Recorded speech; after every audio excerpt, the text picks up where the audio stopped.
It is Monday, September 9th. It is time to get in the weeds. I'm Jeremy Lambert. That is SP3. Joel Pearl once again. Two-show Joel not here, as we've just come to expect from old Joel Pearl. Just two-show Joel.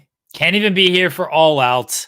He might be joining Bryan Danielson and Swerve Strickland and MJF and Willow and Statlander and everybody else who's going to the hospital after that show. He might be there with them. Not sure. Joel should be back on Wednesday, but we're always pleased to be joined by SP3. How you doing, buddy? I am doing well. My first All Out that I missed in the past 3 years, not being there live in Chicago, and boy, oh boy, did it deliver again like last year's one. But this was probably the most violent mainstream wrestling event or wrestling pay-per-view I think I've ever seen, like from top to bottom. So I'm looking forward to talking about it with you. And I would have had a streak being broken today of talking about wrestling, because we've had crazy 3 weeks between All In, then WWE Bash in Berlin, and NXT No Mercy, and then All Out this weekend, where I think I've done like 3 weeks straight of having at least one wrestling stream per day. And I was going to break the streak today until Jeremy asked me yesterday if I could fill in. But I always have a good time in the weeds, so that's why I'm here. I appreciate you. I appreciate you doing this again. Joel Pearl, he'll be back on Wednesday. Maybe he is afraid of the grind. Two-show Joel, that's his name out here. We do have a lot to talk about with All Out. But before we get to All Out, everybody leaves a thumbs up on the video. Let's see if we can't get fireworks. There we go. Some fireworks, early fireworks. Leave a thumbs up on the video. Subscribe to the channel. That helps us out. And if you would like, leave a super chat, get your question, comment, statement read on the air. All right, let's jump right into AEW All Out. It was too violent, SP3. They went too far. Did they not care at all about the business? Did they not care at all about the health and safety of these performers? You have light tubes in Statlander and Willow, thumbtacks to the fire area, cinder blocks, plastic bags, hypodermic needles, chair shots to the head, pile drivers off the middle rope. Oh, yeah. Suplexes on the hardest part of the ring, the apron. What am I missing here? There was all type of violence. Too much. A Ricochet promo. So much violence on this show. God damn! I knew a joke was coming somewhere. Thumbtacks to the vaginal area. That was my favorite spot of the show.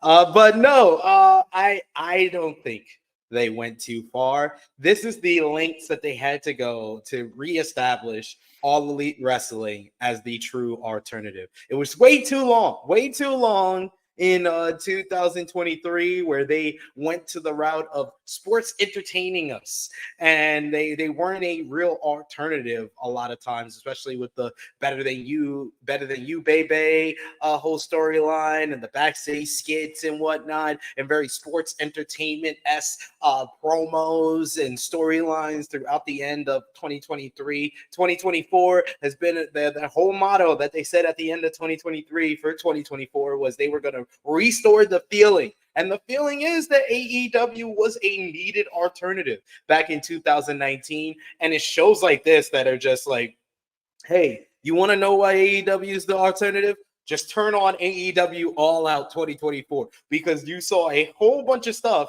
you would never see in WWE. WWE is number one. They are the number one wrestling company in the world. Dollars and cents, TV ratings, the big money deals that they're signing. They have proven it time and time again. You're not going to out WWE, but the only way that you can get an edge or a foothold in the wrestling business is by being different from the number one brand.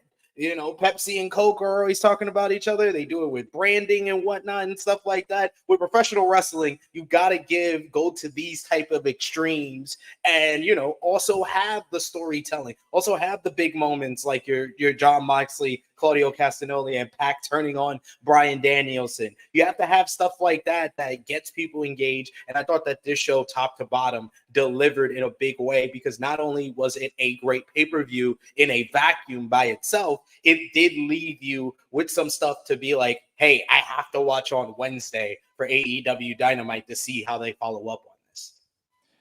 We have a super chat from Jessica Carter who says, "Me, I'm the sicko. This was booked for." Look, I'm with you on all of this. I didn't think it was too much. I can understand why people were like, "Oh, this is not my pro wrestling." The people who are like that are gonna be offended by this stuff anyway. Like, they're gonna be offended. They were looking for something to be offended by. Like, people, like, I'll call him out, Jonathan Coachman. Jonathan Coachman does not give a fuck about AEW. He doesn't care about AEW's success. He doesn't care about the actual health and safety of the wrestlers and what they do. A lot of these people who are just going to go against AEW, the grifters, the actual people who don't offer constructive criticism and just want to criticize for anything they do and just lambast anything they do. They don't care about the actual safety and the actual product. They just want to do this because that's their, I guess, platform. That's their stance on this, right? Yeah. They've made up their mind on the topic. I go back to the Chris Rock bit of conservatives and Democrats and sorry, I'm terrible with politics. I'm not the person to talk politics with. But like, if you make up your mind on the issue before you already know the issue, like, what are we really doing out here? Yeah, they've already made up their mind on the issue. Doesn't matter what it is. Whatever AEW does, it's bad. They could do something great. No, it's bad. They've made up their mind on it. And that's how they were going to feel about this pay-per-view. This just gives them more of like, oh, see, this isn't good. This isn't good. No, this is great. Because you are right. And it's something that I've said for a while, is like, you've actually got to be different to WWE. You can't just do what WWE does. You have to separate yourself from that company. Because what WWE does, they do it very well, and they've done it even better over the past couple of years with Triple H in charge, because they've taken some risk when it comes to production, and they've taken some risk when it comes to some stories that they've done. But you're not going to outdo them in that, like, entertainment circle of things. Where you outdo them is your actual in-ring product, and by doing stuff like this, by using cinder blocks, by using light tubes. This is what AEW was doing early on that everyone loves. Like, oh, this is different. When Nick Gage did a death match, I know that turned people off, but for people like me and you, were like, you're going to see a Nick Gage death match on WWE. This is fantastic. No. Good. This is something different. Like, one of the earliest examples of AEW being different, I thought about it after watching this pay-per-view, was the Jon Moxley, Kenny Omega Lights Out match from Full Gear 2019. Full Gear, yeah. That was a matchup that immediately, like, what was that? Just 11 months into the company, that was their first. That was their first pay-per-view following TV. After Dynamite debuted. So that immediately was like, yo, you're going to see stuff on AEW pay-per-views that you would never see on WWE. And they venture, you got to have like some of like the storytelling, and there's some things that you can get from WWE. And I think that overall in 2024, and we kind of talked about it on Friday, all the great angles that have happened in AEW, where yes, they're the whole mantra of, you know, like you said, the grifters and the people that have already established their stance of AEW equals bad.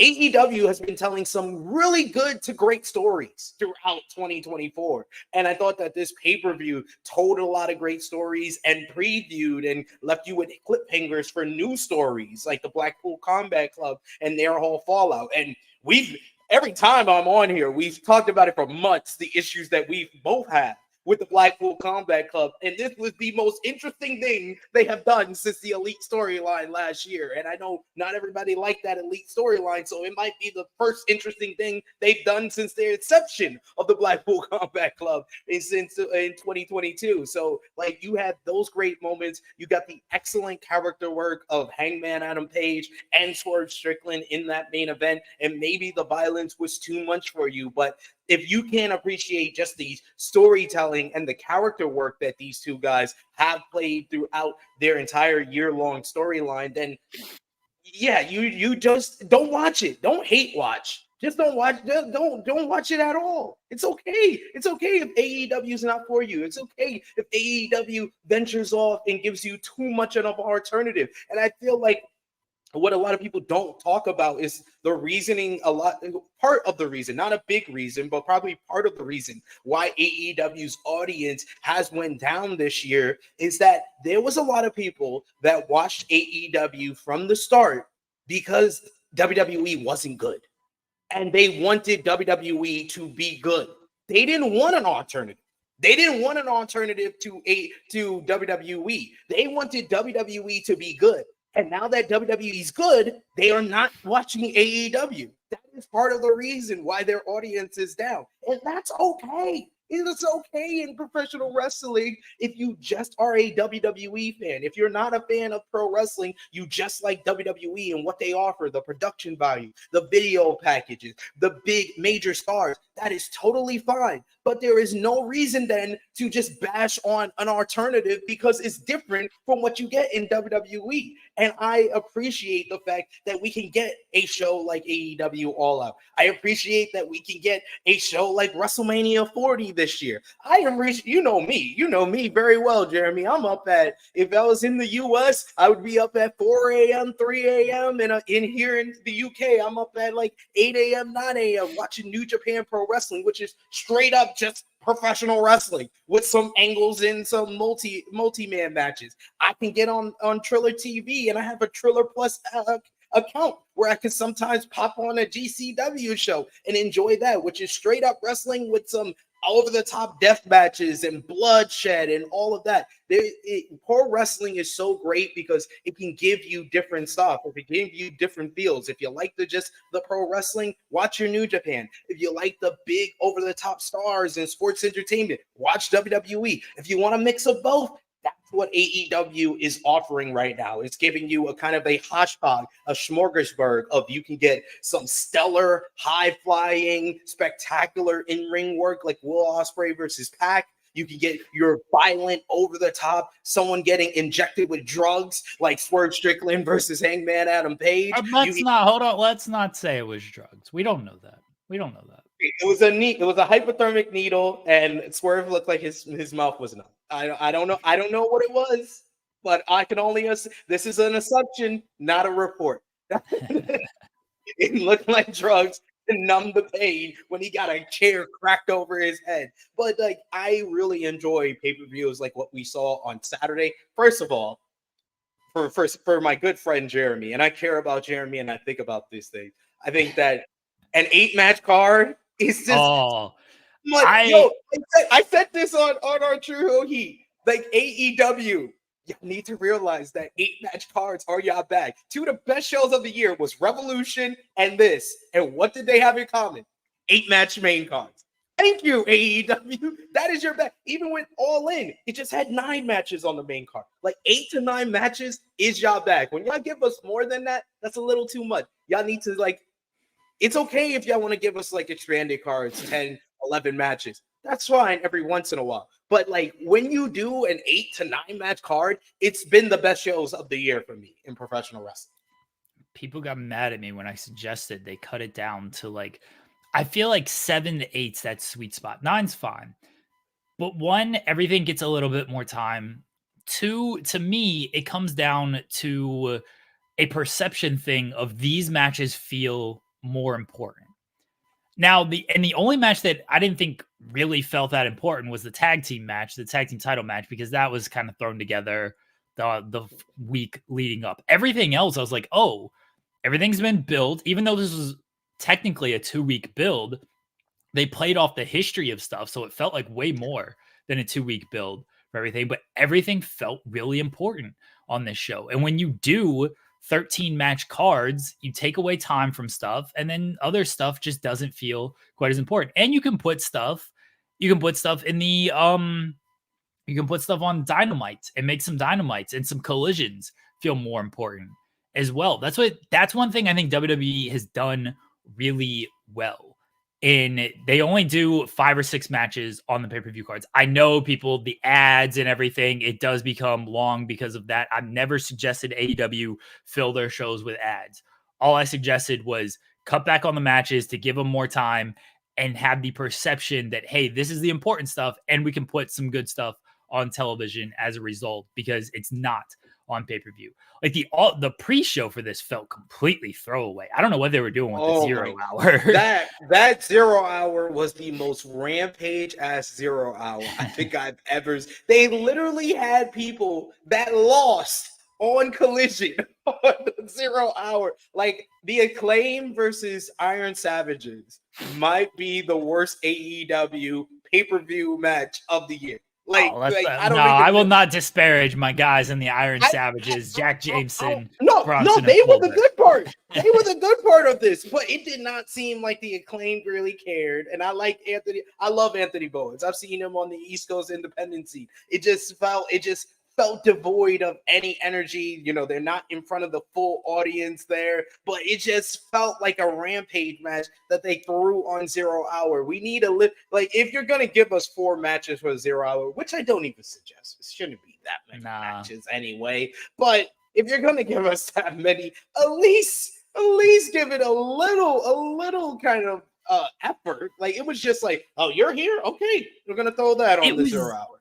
It was weird because they built up 4 different matches on television, like the week of. You could have done Roddy and Hook. I know maybe not everybody's thrilled of that being a pre-show match, but you basically built that and teased that, or some interaction with them, whether it was Hook and Shibata against Roddy and Matt Taven, whatever you want to do. You could have done something with Roddy and Hook there. They didn't do that. They set up FTR and GYV. Well, yeah, but they're doing that on Collision. But they set up kind of FTR and Iron Savages because they gave the Jameson, they gave Jameson. I forget the name of the finisher, but apologies to FTR. They gave Jameson the finisher on Collision. They set up Acclaimed and MXN Collection, which they showed them watching backstage, but like they kind of set that up and didn't do anything with that. And then Bang Gang and Cage of Agony. Yeah, and then they didn't do Shadow Machine. Thank you, Redmond Survivor. Yeah, they set up Bang Bang Gang and Cage of Agony, and then they didn't do that. It was so weird that they set up 4 matches that could have all been 0 hour matches, and instead they gave you 4 completely different matches for 0 hour. Like, it was very strange. And then Mariah May's thing was on 0 hour, which was like fine because it turned out to be sort of a nothing segment. Like, I'm glad Sky Blue got out there and got in front of the hometown crowd and everything, but like that kind of turned out to be nothing. But as far as the pay-per-view goes, like 8 matches, I love when they do 8-9 match cards. So much better. The matches get more time. Everything feels more important. Just so much better. All right, let's hit some super chats and then we'll really kind of dive into the show a little bit more. Matthew Hook says, wasn't just violence. AEW stories are getting better. We'll talk about that when we talk about the show. I'm with you on the majority of the stories, and I think because the stories really lended themselves to some of this violence as well, certainly with Hangman and Swerve. Will Chisholm saying the funny part is the match people are most down on, Mercedes and Sheeta, and not the hardcore matches. Yeah, that match, the ending, I don't know what happened there, but it kind of fell apart. It was going well. I keep saying that match was good until, like, I don't know if Sheeta stiffed her on the katana, and then Mercedes decided to no sell it. But yeah, it was weird. It was odd. Yeah, 3 katanas, and then she just rolled. It wasn't even a kick out. It was a rollout at one. She's like, I'm done with this. Fuck off. It was like, we're going to the finish. No. Yeah, it was very strange. I'm sure Mercedes will write about it in her Monet mag, and we'll get the story of what happened there. And Delayed Grat says, great points. Millions of fans watching John Cena PG era, so it's understandable that some folks don't get shows like All Out. But remember ECW and all WWF, the classic violence is awesome. Look, I was fine with all the violence that they did. I thought it all made sense for the stories they were telling. Here's my kind of devil's advocate play. When you do it too much, and I'm fine with the blood that they do too much and everything, but we just had a chair shot to the head a few months ago with Jack Perry in the cage. Now we're doing a chair shot to the head with Swerve and Hangman. It makes sense in both respects. I will say that when Jack Perry took it, blood and guts, I understand you doing it there. Swerve and Hangman, I understand you do it here. I do worry that you can't do this every 2 months because it will lose some impact then. You can't just do a chair shot to the head, do a chair shot to the head, and then like, oh, okay, see, it's fine. It becomes more impactful when you don't do it so often. And that's something that sometimes AEW will struggle with anyway, of just the moves argument. It's like, okay, well, if you do a Canadian Destroyer in every single match, the Canadian Destroyer loses the impact as a move. And it certainly has. If you do a chair shot to the head every single month, it's going to lose some impact going forward. So I hope they don't do the chair shots to the head as much going forward. If it calls for it, and certainly Swerve and Hangman called for it, I'm not going to dispute that at all, then it works out. But if you just do it in a random kind of segment, then it loses the impact moving forward. That's my only, whether it's nitpick, whether it's devil's advocate, whatever you want to call it, that's my, I guess, concern overall is don't do this stuff too often, because then the audience does become numb to it. And then, as a lot of the wrestlers themselves will tell you, now how do you top yourself after you've done this? Okay, well, you've done 3 chair shots to the head. What do you got to do next? Well, now we got to do 5 or whatever it might be. Like that's the part that I worry about.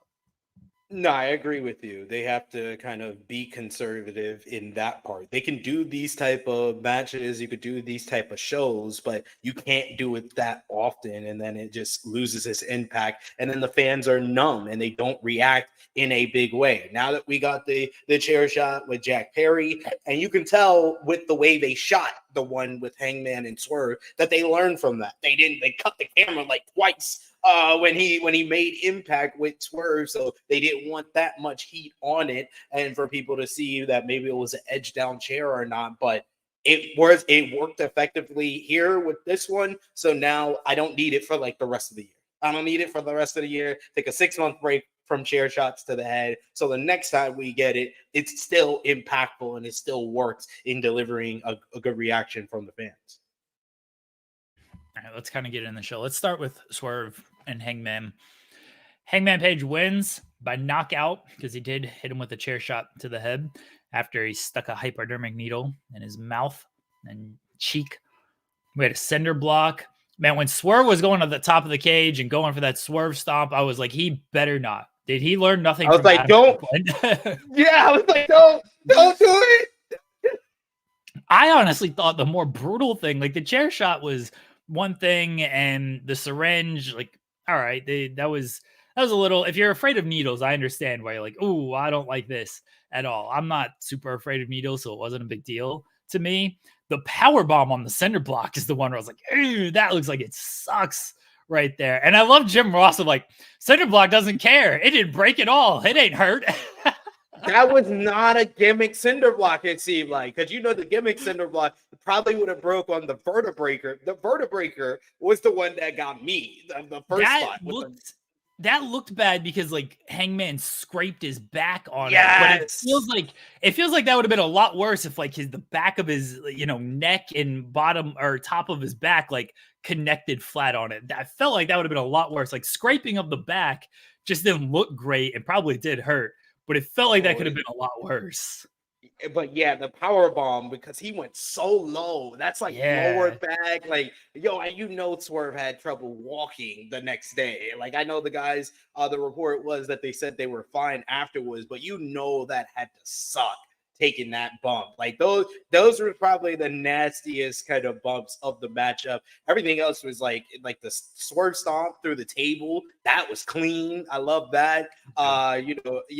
Swerve. I love the way they started it off with the staples, because the staples was such a prominent spot that everybody talks about from their Texas death match. And it's just like Swerve no selling staples is like the coolest thing he does. I'm sorry. Like him just taking it to the chest and then pulling it out. Oh my God, it's so great. It's so great to me. I enjoy Swerve and his ability to just not be fazed by staples. It's great.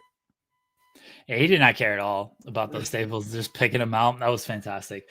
I thought this match was exactly what it needed to be. Like it was, I tweeted afterwards, like it was perfectly uncomfortable. It should have been an uncomfortable match. We just watched a man burn down another man's house a few days before this show. The storyline, all the things they did to each other, all the things they said to each other in the year leading up to this match, it had to be violent. It had to be something uncomfortable. It had to be something where they went to great lengths to try to end each other. And that's exactly what we had. Now, as far as the finish goes, where Swerve is knocked out, we talked about it on Friday of, oh, you didn't beat me because it's a lights out and it's a record match. And like, I didn't like that if you're Swerve or Hangman. Hangman, it would have made a little bit more sense if that happened. Swerve, I don't like him if he says like, oh, it doesn't count in the record books. There is a little bit of an out of like, I was knocked out, but you didn't actually beat me. Like you just, the referee stopped it. I was ready to keep fighting. I would have kept going.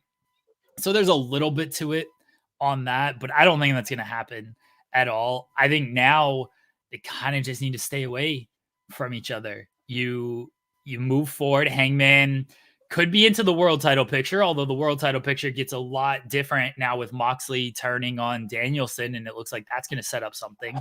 So I don't know where the world title picture goes right now. We'll talk about that here in a second.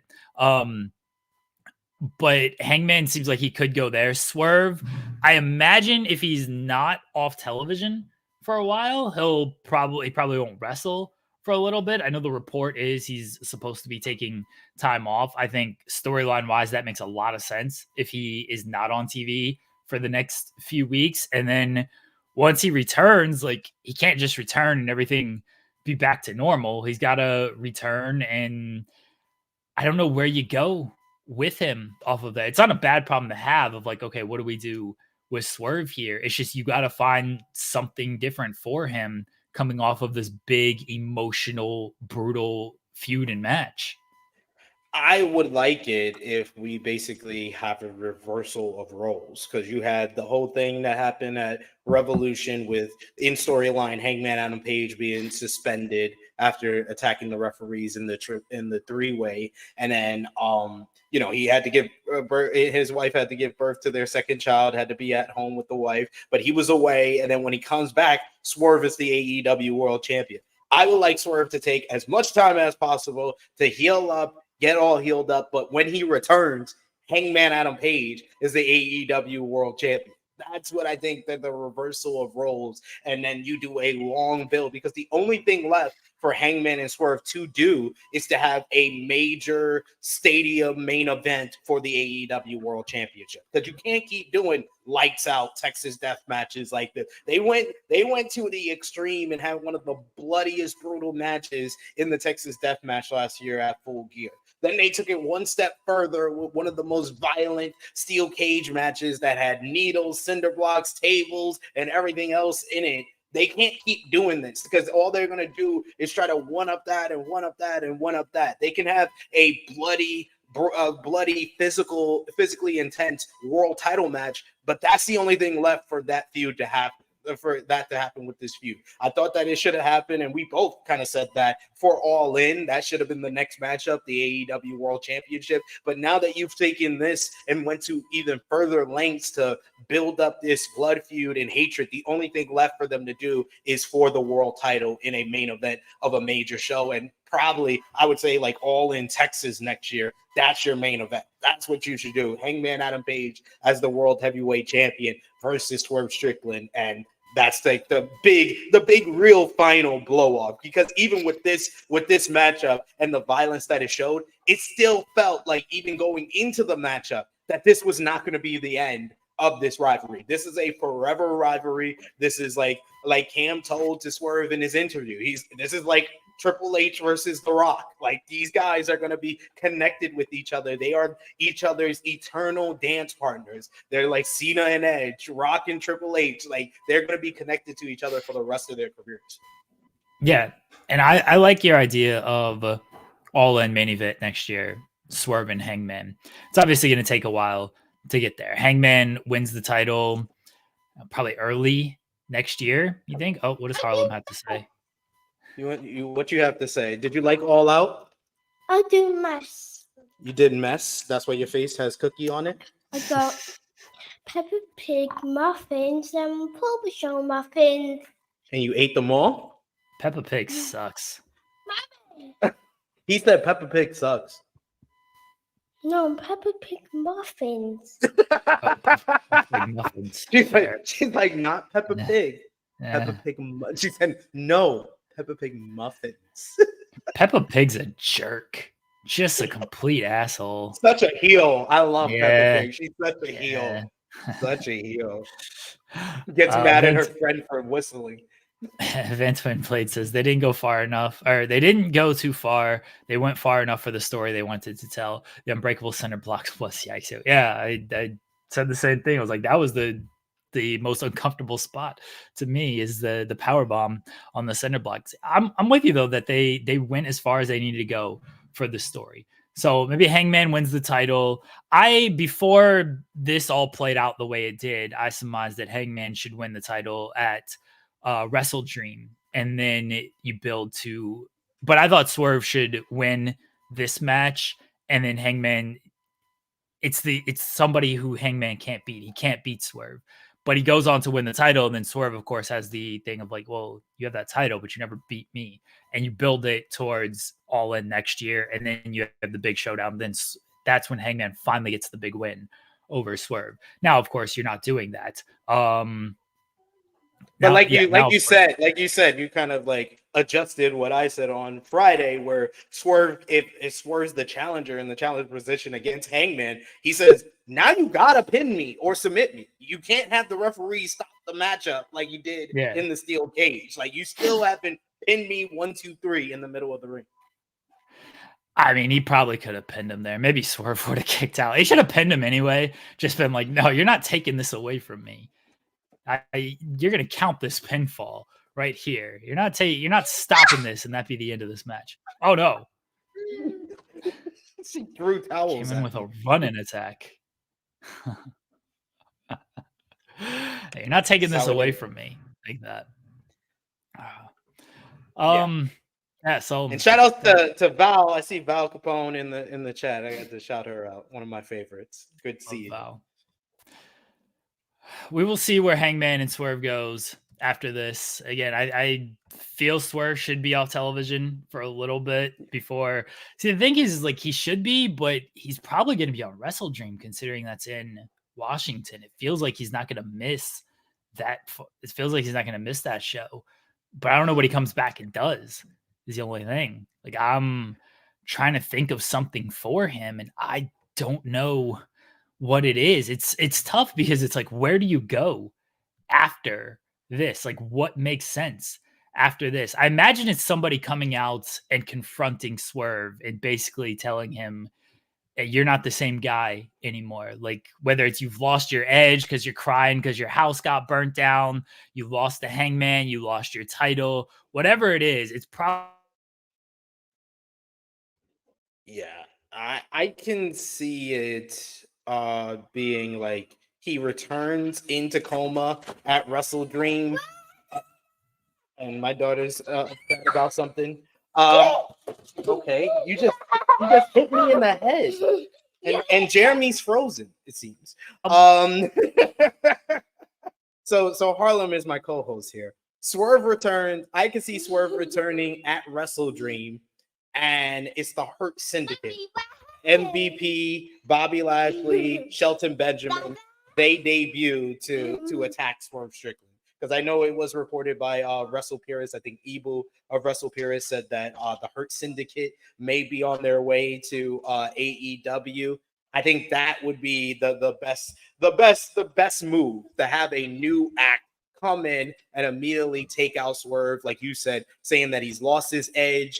First, they can invite him into joining the Hurt Syndicate, and when he turns them down, they all three of them attack him and take him out. Because you have basically when you have like this big matchup and you want to avoid it, the best thing to do is to avert the people. And WWE just did that with the whole Seth Rollins and CM Punk following SummerSlam, where they immediately had Bronson Reed come in and avert Seth's attention by taking him out of action. I think this is why you need to have someone like the Hurt Syndicate come out. And Jeremy's back. Look at that. Yeah, Did you see my daughter attack me? I did. I saw her come at you with a blanket, it looked like. No, she just slapped me in the back of the head and knocked knocked me. Just Ricardo says, this is one of the reasons I love SP3. Dad life is real. I mean, this is the second time she's attacked me. Second time she's attacked me on camera. The True Hill Heat 2 weeks ago, she walled up. She did like this.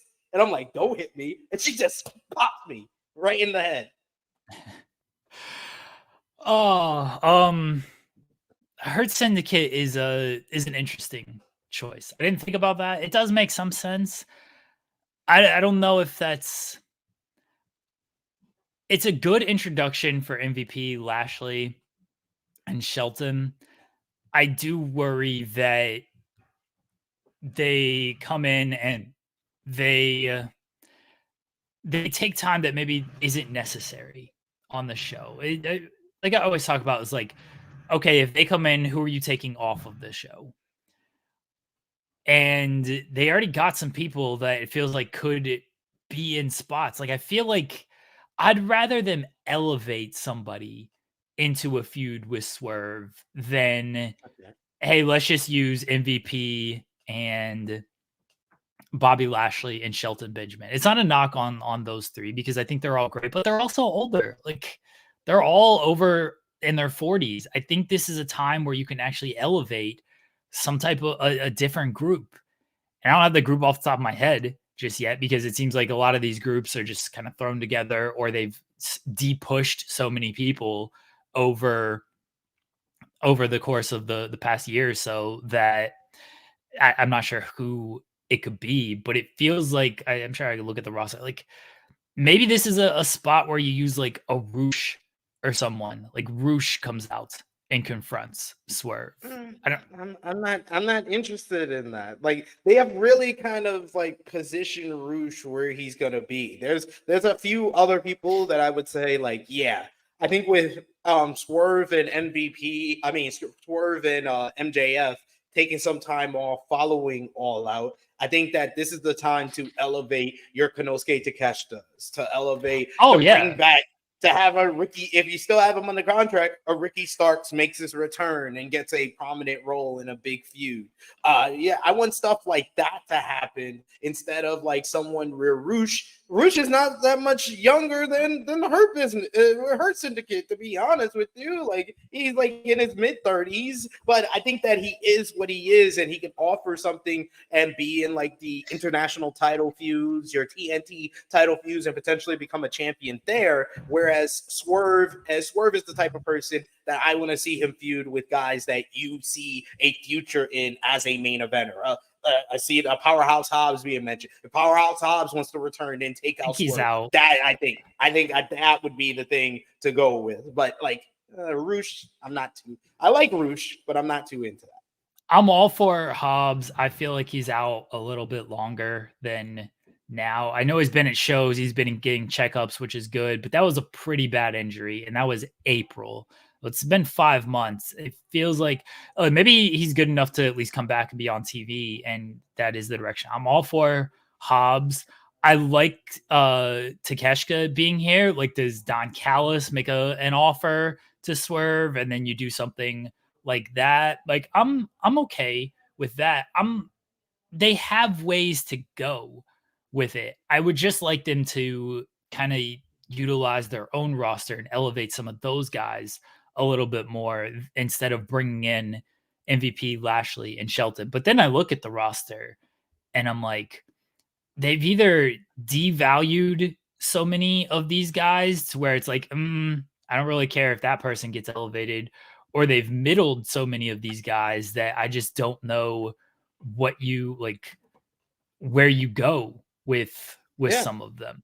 And You're 100% right. That's how I felt when you just said Rooch. Like I was like, they literally just tried that with MJF, and it was a good couple of weeks that they feuded with each other, but it didn't elevate him in any way where I would be like, yeah, he's the guy to put against Swerve. Swerve and MJF, I see Redmond Survivor mentioning that. It's like, well, it feels like they're both going to be off TV for the time being. Now, maybe when they both come back, maybe that is where you go with this. I don't know if Daniel Garcia has re-signed. I know the report was that he hasn't, and that's why he didn't win. That's why they did the post-match angle instead. I would like to see Garcia maybe come out and confront Swerve off of something like this. And Garcia can be like, you've lost your edge. I may have lost, but I showed I have that edge that you're lacking right now. And there's a way to do that.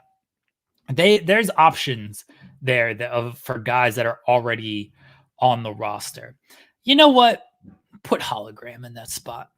He ain't got to talk. Just put Hologram in that spot. At some point, here's what I'm truthfully worried about Hologram. They give him all these wins on Collision, and then now he's just kind of teaming with Dustin and Sammy, even though Dustin is trio champions with other people.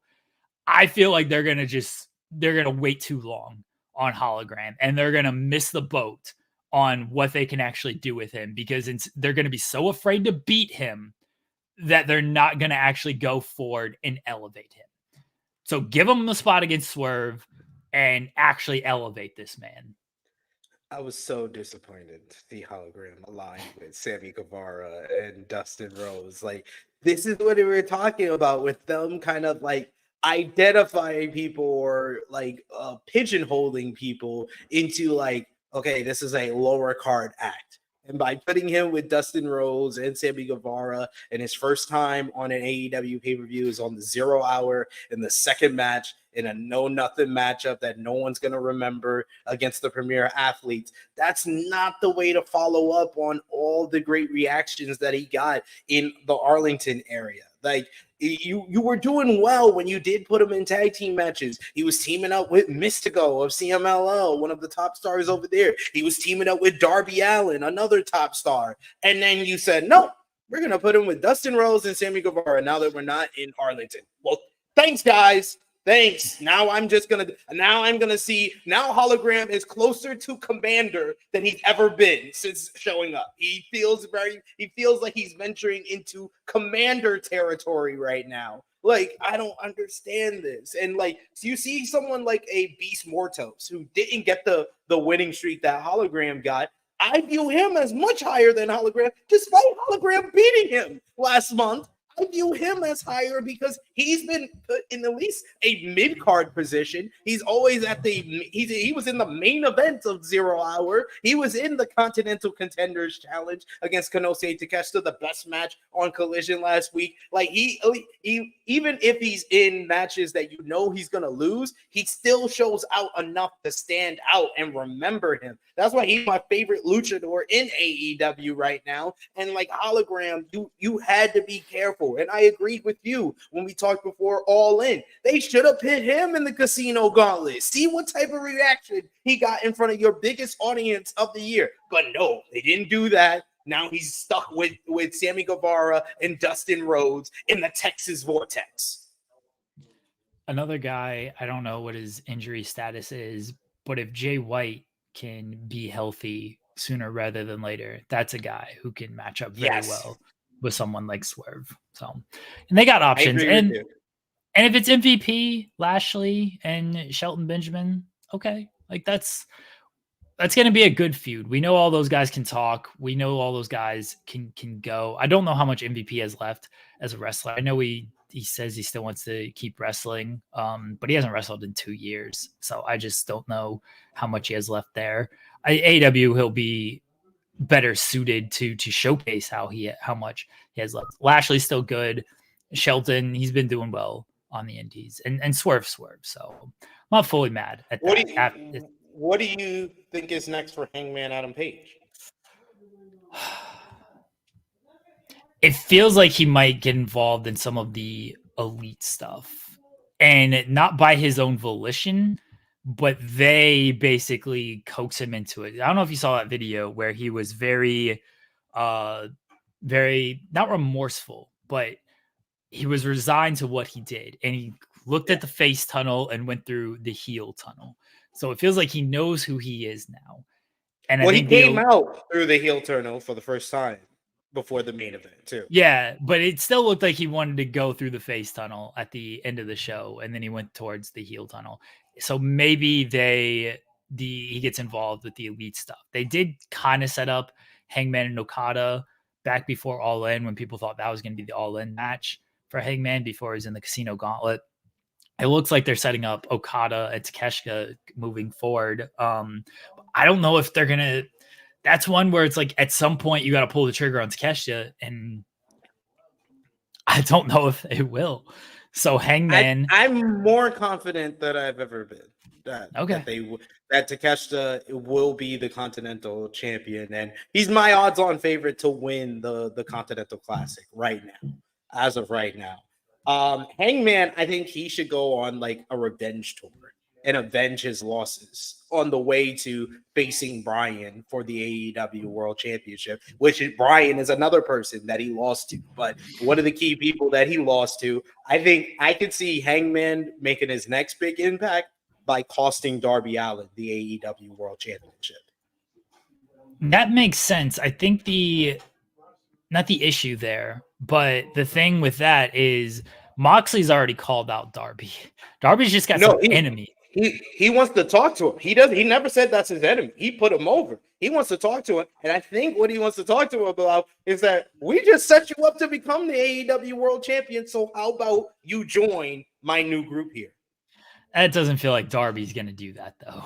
No, I don't think Darby's going to do that either. So that's where I'm getting at, is like, it seems like Darby's going to have this potential feud with Moxley here. And then, so I don't know where Hangman fits into like it's facing Darby there. You got to pay, you know what they got to do? Hangman Page and Jeff Jarrett. I think that's gonna be, you could do that Grand Slam, you could do that some, but no, what I'm saying is, because we still got to talk about what happened with the Blackpool Combat Club. I think the two big matches for Wrestle Dream is Moxley and Bryan Danielson and Darby and Hangman Adam Page, because Darby has to face someone, unless you're going to put him against one of the guys in the group like a Claudio and a Pac, but they're also the 2/3 of the AEW World Trio Champions. So you might want to put them in something like that, or at least have them lose those titles, or have Wheeler Yuta get jumped into the group, or whatever they want to do with that. But Christopher Daniels can just come out and be like, Wheeler Yuta has decided he's not going to defend the trios titles with Pac and Claudio. So we are making the decision to strip them of the titles because nobody else can defend them. We can't have John Moxley defend them because we've already set precedent that it's got to be the champions defending. And if one champion does not want to defend the titles, we strip them of the titles. That's it. There you go. That also makes sense. That makes sense to me. I mean, it doesn't, but they've at least kind of established in this world that it can make sense. I like your ideas of Moxley and Danielson at Wrestle Dream, and then Darby and Hangman at Wrestle Dream. Both those matches make sense to me. So let's talk about this Moxley and Danielson turn here with Claudio and Pac as well. So Danielson beats Jack Perry in a very good match. I don't think anybody expected the match to be like bad. I think people were just down on Jack Perry as a challenger, but look, Jack Perry's fine in the ring, and Bryan Danielson. This was his best AEW match as a heel. He's wrestling Bryan Danielson. Like, it's gonna be good. That's where, like, I will praise the match. I'll praise Jack Perry in this match. I still need to see a little bit more, because I've seen Bryan Danielson trick plenty of wrestlers and to be like, that guy's good. And it's, well, yeah, he's wrestling the greatest wrestler of all time. That's why he's good. So we still need a little bit on the Psycho was ridiculous. Yeah, that was fantastic. Yeah. So, but still need to see a little bit more of Jack Perry before I'm ready to dub him as, one of the greatest wrestlers ever after this match. Bryan Danielson tricked a lot of people into thinking these wrestlers are good. Okay. But the match was very good. the big thing was, of course, the post match where Killswitch attacks Danielson. Here comes Christian Cage sauntering to the ring, and then Christian Cage gets cut off by Jon Moxley. It's like, oh, they remember that Jon Moxley and Bryan Danielson are part of the same group. Look at that. And then here comes Claudio and Wheeler, and Pac is like, oh, good. This great. We finally have Blackpool back together. And Bryan's all happy. You knew it was death for Bryan when Jon Moxley kissed him. Jon Moxley ain't hugging and kissing people. Like, no, that's a death kiss for Bryan Danielson right there. And it was. Claudio uppercut him. I love that Bryan didn't sell the impact of the move. He sold the shock of the move. I thought that was fantastic, the way he did that. And then poor Eddie Kingston watching from home as Jon Moxley suffocated Bryan Danielson with a plastic bag, as Eddie Kingston, who has pitched this spot in the past to do it against Chris Jericho, got the no. And Jon Moxley got to do it to Bryan He was Danielson. Leonardo DiCaprio, like, yeah. It was a great angle. It was a fantastic angle. It was definitely a shocking angle. The turn, again, once Moxley hugged and kissed him, I was like, oh, something's gonna happen. This ain't good. But the way they did it with the suffocation, that was when it's like, oh, that was different there. That was different. So just fantastic turn here. And then Jon Moxley, now we go back to, this isn't your company anymore. It appears he was talking about Bryan Danielson and Danielson being the champion and him saying, it's not your company. You think you are the top guy with the title? No. I like that Jon Moxley is just got to be in the world title picture. It's like, what are we doing? Jon Moxley world title. Sure. But Moxley hasn't been, bless him, I love Jon Moxley. He hasn't been around. When he was around, it was the IWGP World Heavyweight title stuff. He was just kind of having matches for the sake of having matches type of thing. And now he's actually involved in a big time program against Bryan Danielson, which should be great. And Jon Moxley with this type of edge to him is why Jon Moxley worked so well in AEW the first place. You want to talk about, you mentioned the Full Gear match earlier in the show and how AEW, that was something that how they established themselves as different. You go back to the first Dynamite when Jon Moxley puts Kenny Omega through the glass table. It's like that puts you as something different right there. Jon Moxley with this edge, to me, is one of the most compelling characters in wrestling television. So I look forward to seeing what happens on Dynamite with the fallout of all this. But what did you make of all this, SP3?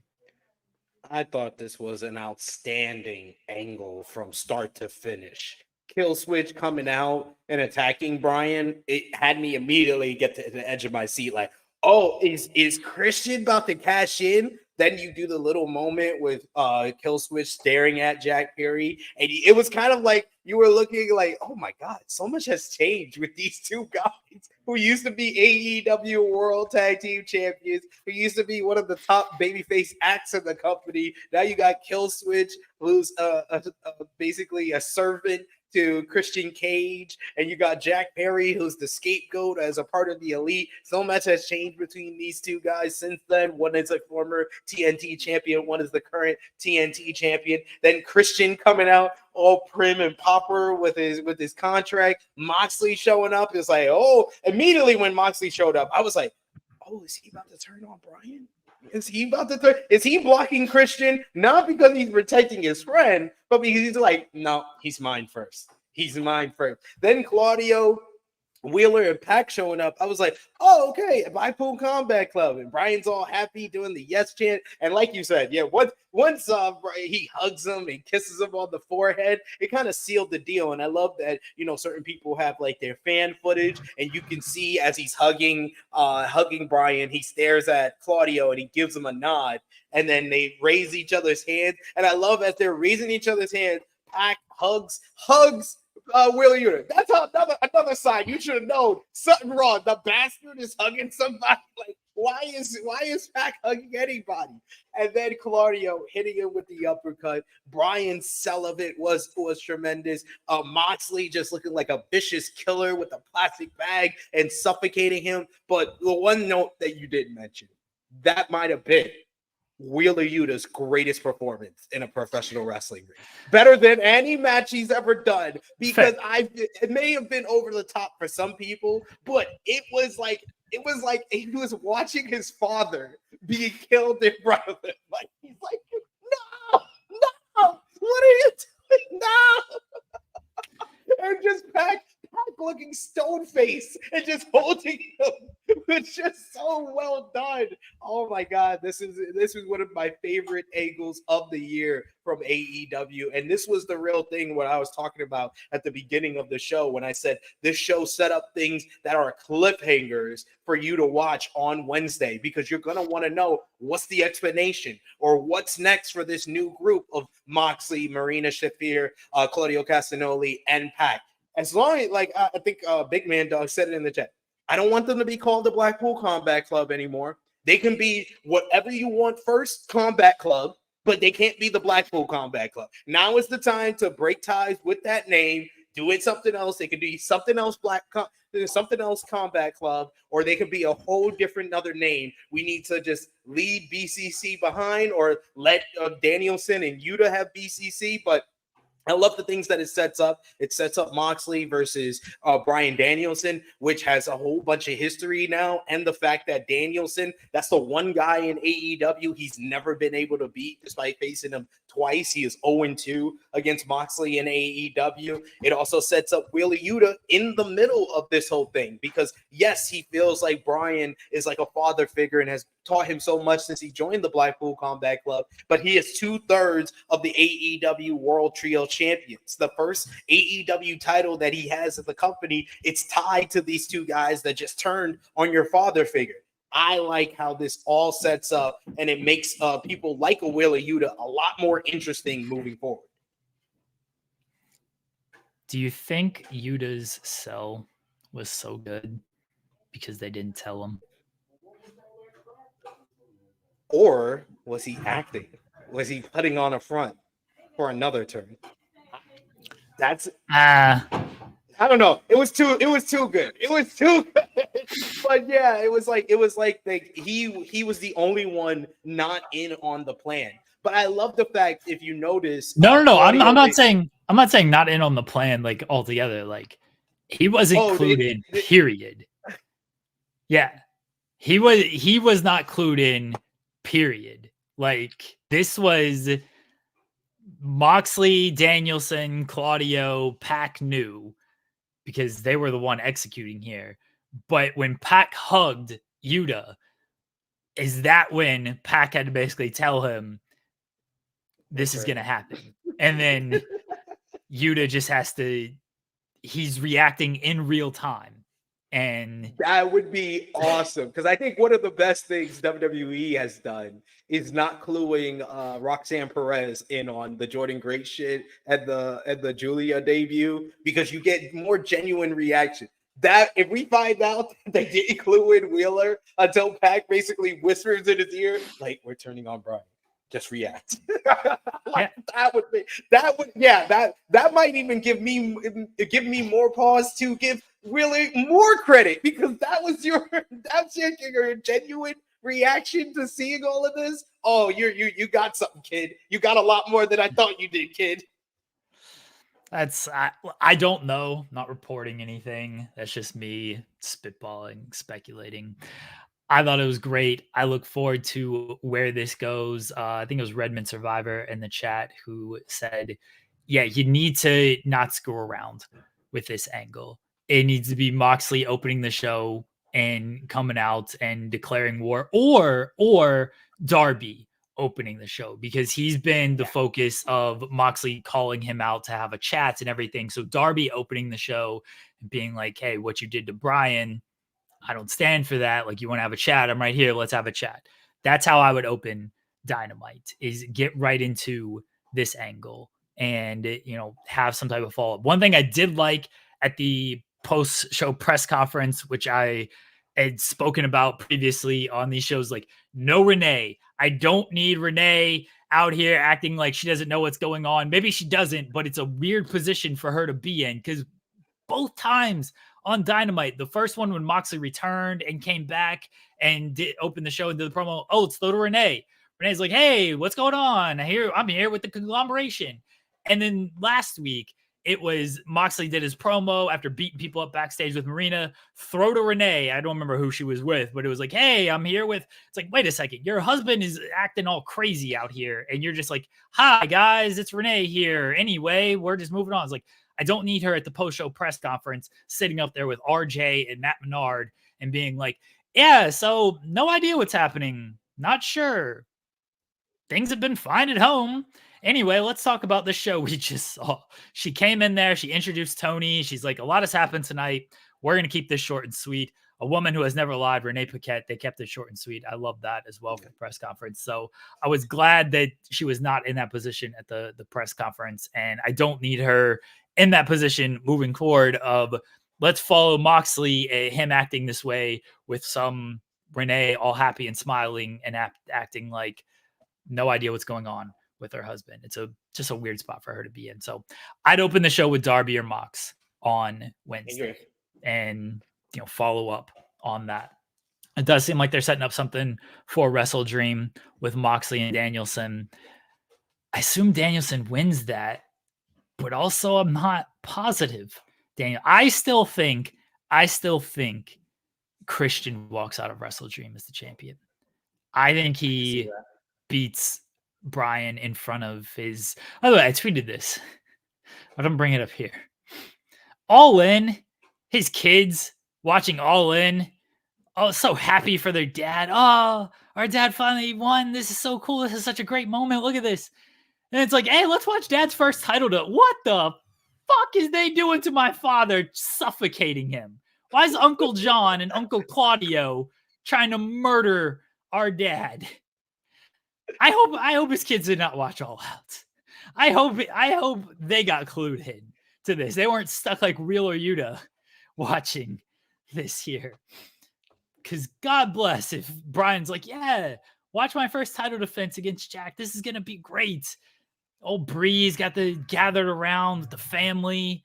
It's 11 o'clock on a Saturday. And they're like, yeah, let's watch Dad in his first title defense. And they see this big happy reunion, and then all of a sudden they see Uncle John and Uncle Claudio trying to murder him. Very bad. Hello, Harlem. Dada. Yes. No, I put shoes in the floor. You put shoes on the floor? Oh, juice on the floor. Okay. All right. I had to mute us so Jeremy could finish what he was saying. Yes, it was. I hope for the kids' sake, Birdie and Buddy, they did not have to watch this. And Bree just turns it off. I won't be showing Harlem or Sydney. I won't be showing them All Out. Yeah, the match at all. The match ends and Bree just like turns it off. Like, Dad won anyway. That's enough of that. That's all. Nothing bad happens after this. We're not going to watch this Swerve and Hangman match because I imagine she was at least smart enough to be like, nope, I don't care what we're doing. We ain't watching this. So we're just going to turn this off right here after Dad wins this match. So some people are saying maybe Mox and Darby at Wrestle Dream. That's possible. Very possible. They go Mox and Darby. But I don't know who Danielson. Maybe Danielson and Claudio, but it doesn't feel like the main event, Danielson and Claudio. And Claudio may have kind of like, I love how they kind of, it all makes sense with this heel turn because they kind of sowed the seeds early on when Claudio was upset with Brian following him joining the team AEW for Anarchy in the Arena against the Elite. He was all upset. He was like, oh, I'm not with this. Shouldn't be teaming up with Eddie Kingston. And he wanted his friend to retire healthy. But now his friend has gone off, won the Owen Hart Cup, became AEW World Champion, and says that he's not going to end his career until he loses that title. And now they want to be the ones that make sure he loses his title. I still think you got to have some type of an explanation of why they trust Pac after last year. Like, he walked out on you guys and was kind of an asshole. Now, why are you like following along with him and cluing him in on plans? I think Moxley's good enough to give like a good explanation on why and tie a lot of things together. So that's why I do hope we get something from Jon Moxley on Wednesday to tie up a little bit of loose ends here. I saw somebody mention in the chat of Garcia joining Wheeler and Brian. if Garcia is sticking around, I think that's a really good way to go. We know Danielson wanted him for Blackpool before, and Jericho was like, nope.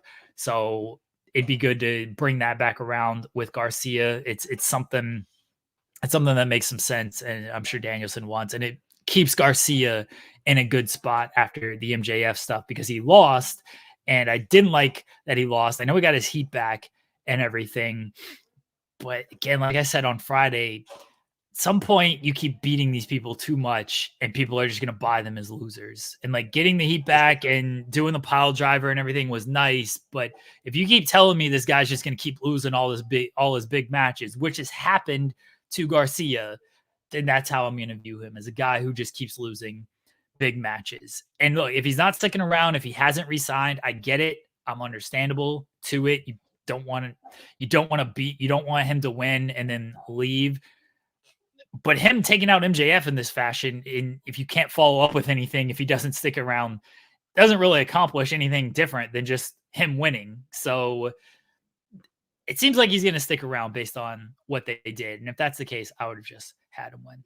A great match. I really enjoyed this, and like it's a credit to like MJF one, because he's learned like the art of laying out a very good to great, depending on what the match is, good to great opening matchup. He's been their key pay-per-view opening match guy throughout 2024, especially since his return, and he has really kind of come through. But this was probably the best of the bunch. This felt like a very personal grudge match, and it did not start off like on like the first gear and then they revved it up. It kind of felt like it started at the third gear and just went on for 20 minutes.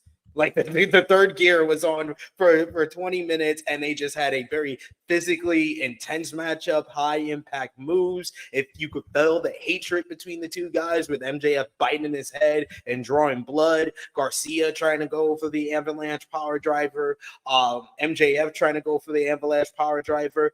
I probably am higher and more all right with MJF winning than probably you are or a lot of other people are, because I feel like at the end of this, with the post-match, both guys got elevated in this, where MJF doesn't take two straight pay-per-view losses. He gets a win here, but it's a cheap win, which puts over Garcia with the fact that he can't beat Garcia clean. He can't beat him straight up. And then Garcia was a babyface that learned from his lesson, did not get fooled with the same thing he got fooled with in July. And unlike the angle, and I talked about this on Friday, the angle on Wednesday that made him look like a dumb babyface, he was a babyface that followed through on his promise. His promise for All Out was not, I'm going to beat MJF. His promise for All Out was, I'm going to drop you on your head like you dropped me on my head. I swear on my grandmother.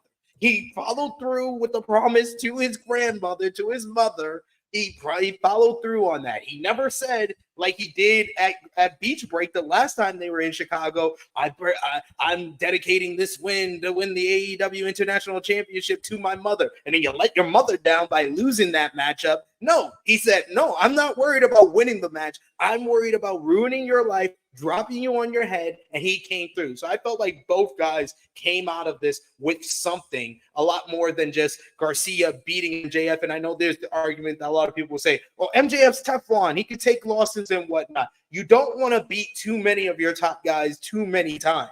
And especially if it's someone like Garcia who hasn't re-signed, I totally understand them saying, no, if you really want to get this win over MJF, one of our top stars in the company, sign on this piece of paper. And then when MJF is back from filming his movie or time off, whatever he's doing, you can get that. You can finally get that win over MJF on pay-per-view. So they left a lot of meat on the bone, where this felt like a big personal grudge match, but it also felt like the first match of a series of matchups between these two guys. But if he hasn't re-signed, then doing this post-match angle is just as, I guess, ineffective as giving him a win, because the post-match angle takes out MJF. And let's say, for argument's sake, Garcia hasn't re-signed. MJF just comes back and is like, oh, well, I don't have anybody to beat because I can't go after the guy who just tried to cripple me because Garcia's not here. MJF says, "Oh, I drew a lawsuit, and that's why Garcia is not in AEW anymore." It's very easy for MJF to explain this away. MJF, I believe he's one of the best talkers of his generation, and he can say, "I'm the reason why Daniel Garcia is not here anymore." Or he can hire someone to take out a Daniel Garcia. If Garcia is going to wait and do business, he put out a silent hit on Daniel Garcia. He put out a hit. He put out a hit on Garcia, so he's not here when I come back. They can get him a new Dynamite diamond ring. He went to the pawn shop that Daniel Garcia stole his Dynamite diamond ring, and he got it out. He got it back. MJF, I believe in more than anyone who could get dropped on his head to take some time off by a person that leaves the company, and he explains he's the reason why that person left the company. One thing, speaking of the Dynamite diamond ring, I thought Excalibur had some rough moments on commentary in either misremembering stories or just telling the story wrong, because he's like, "Oh, the Dynamite diamond ring was stolen in London. It was gone." Forget. And Garcia explained. Taz who said, yeah, corrected him. Yeah, Garcia explained. And there was another moment later on. I feel like it was in the Mox or the Danielson and Jack Perry match where Excalibur said something that like didn't fit with what was actually happening on television and what was explained on television. I thought Excalibur had some rough moments. The best part was Taz and Shivani, when I don't know if they were shooting on each other at the commentary table, but they were getting heated. That rolled. I love when Taz or Excalibur start arguing with Tony Schiavone. That's why I don't think the Dynamite team is that strong. But for all the faults, I don't think the Dynamite team is that strong. I don't like the Dynamite team a lot of weeks, to be honest with you. I don't think Excalibur is as good as people like Dave Meltzer try to make him out to be. But you know who was the best commentator on Saturday? Jim Ross. Good old JR. JR said, great. oh, Stephen P. New, you want to talk some issue? I'm still the GOAT. I'm still the GOAT. His sound of the Blackpool Combat Club turn was some of his best work in his AEW run. Yo, he's like, this ain't wrestling. This ain't wrestling. Jim. He's not, baby. He's legit my favorite call was him calling the cinder block, where he's like, cinder block didn't break, that thing ain't hurt at all. Like, yeah, cinder block don't give a shit about that man's back. No, my favorite call outside of the thing wrestling with the passing back spot was him at the end of Hangman and Swerve. Like, thank God it's over. Yeah. I just laughed. After all that violence, I had to laugh at JR just saying, thank God it's over. I thought Jim Ross was fantastic as well. Oh man, he was amazing on Saturday, and this is why you just stick to him doing the big matches on the pay-per-view. He's better in these big moments when you got big angles, big time star power matches. I heard that. I still haven't gone back, and I am going to go back and watch Swerve versus Bryan from All In. I heard he was great on that as well. So man, they just need to save him for the big pay-per-views. Right, and that's what they've been doing, and I think that's a great usage of Jim Ross. He can't do the week to week anymore.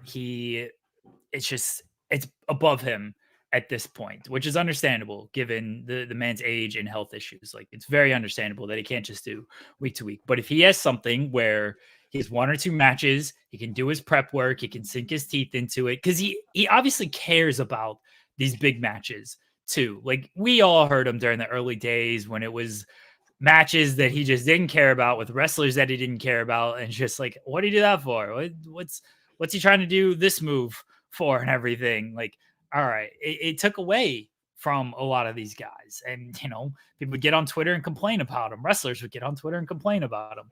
But if he has guys like Bryan, I don't know if you know this, SP3, but he signed Bryan to his first contract 25 years ago. I don't know if you know that, but they kind of make sure to point that out.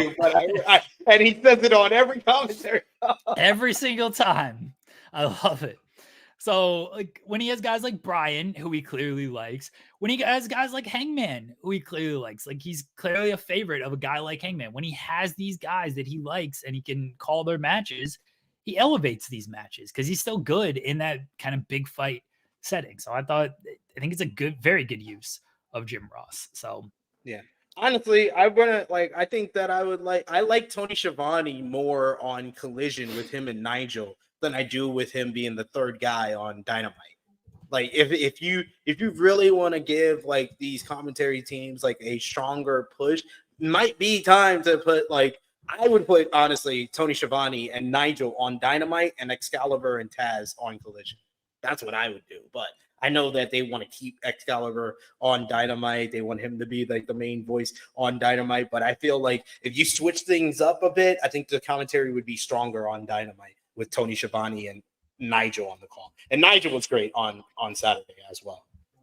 Nigel was good. The one commentary match that I didn't like was MJF and Garcia. 4 people too much. Don't need 4 people. Great. Like I think Danny Magic's like good, and obviously he has the role to play as Garcia's father, essentially. Yeah. But 4 people is too much for my commentary taste. We'll quickly kind of run through everything else here. Obviously, Ospreay and Pac. Ospreay wins. It was largely to, Pac loss. He's still part of the trios champion. He then, of course, did the turn and everything. Ospreay winning, kind of setting up this Ricochet match. I did like the backstage segment. Ricochet I joked earlier, but like it was fine for what it needed to be. It was like 2 friends talking about each other. Like he's like, why are you talking? Yeah. Yeah, I just got here. You're saying I'm waiting around. I'm clicking. I just got here. I mean, he is though. Where was the lie from Will Ospreay? Get off your ass. You had 1 match against Kyle Fletcher. Everybody beats Kyle Fletcher except for Ishii, and then you beat him. Great. Go get some wins. Ricochet just being like, I got people lined up. They should have announced a Ricochet match, by the way, like right after that. Great. Like Tony should have tweeted the graphic. Hey, on Dynamite, Ricochet's going to beat Commander. Watch Commander's Ricochet against Ricochet this Wednesday on Dynamite. That's happening.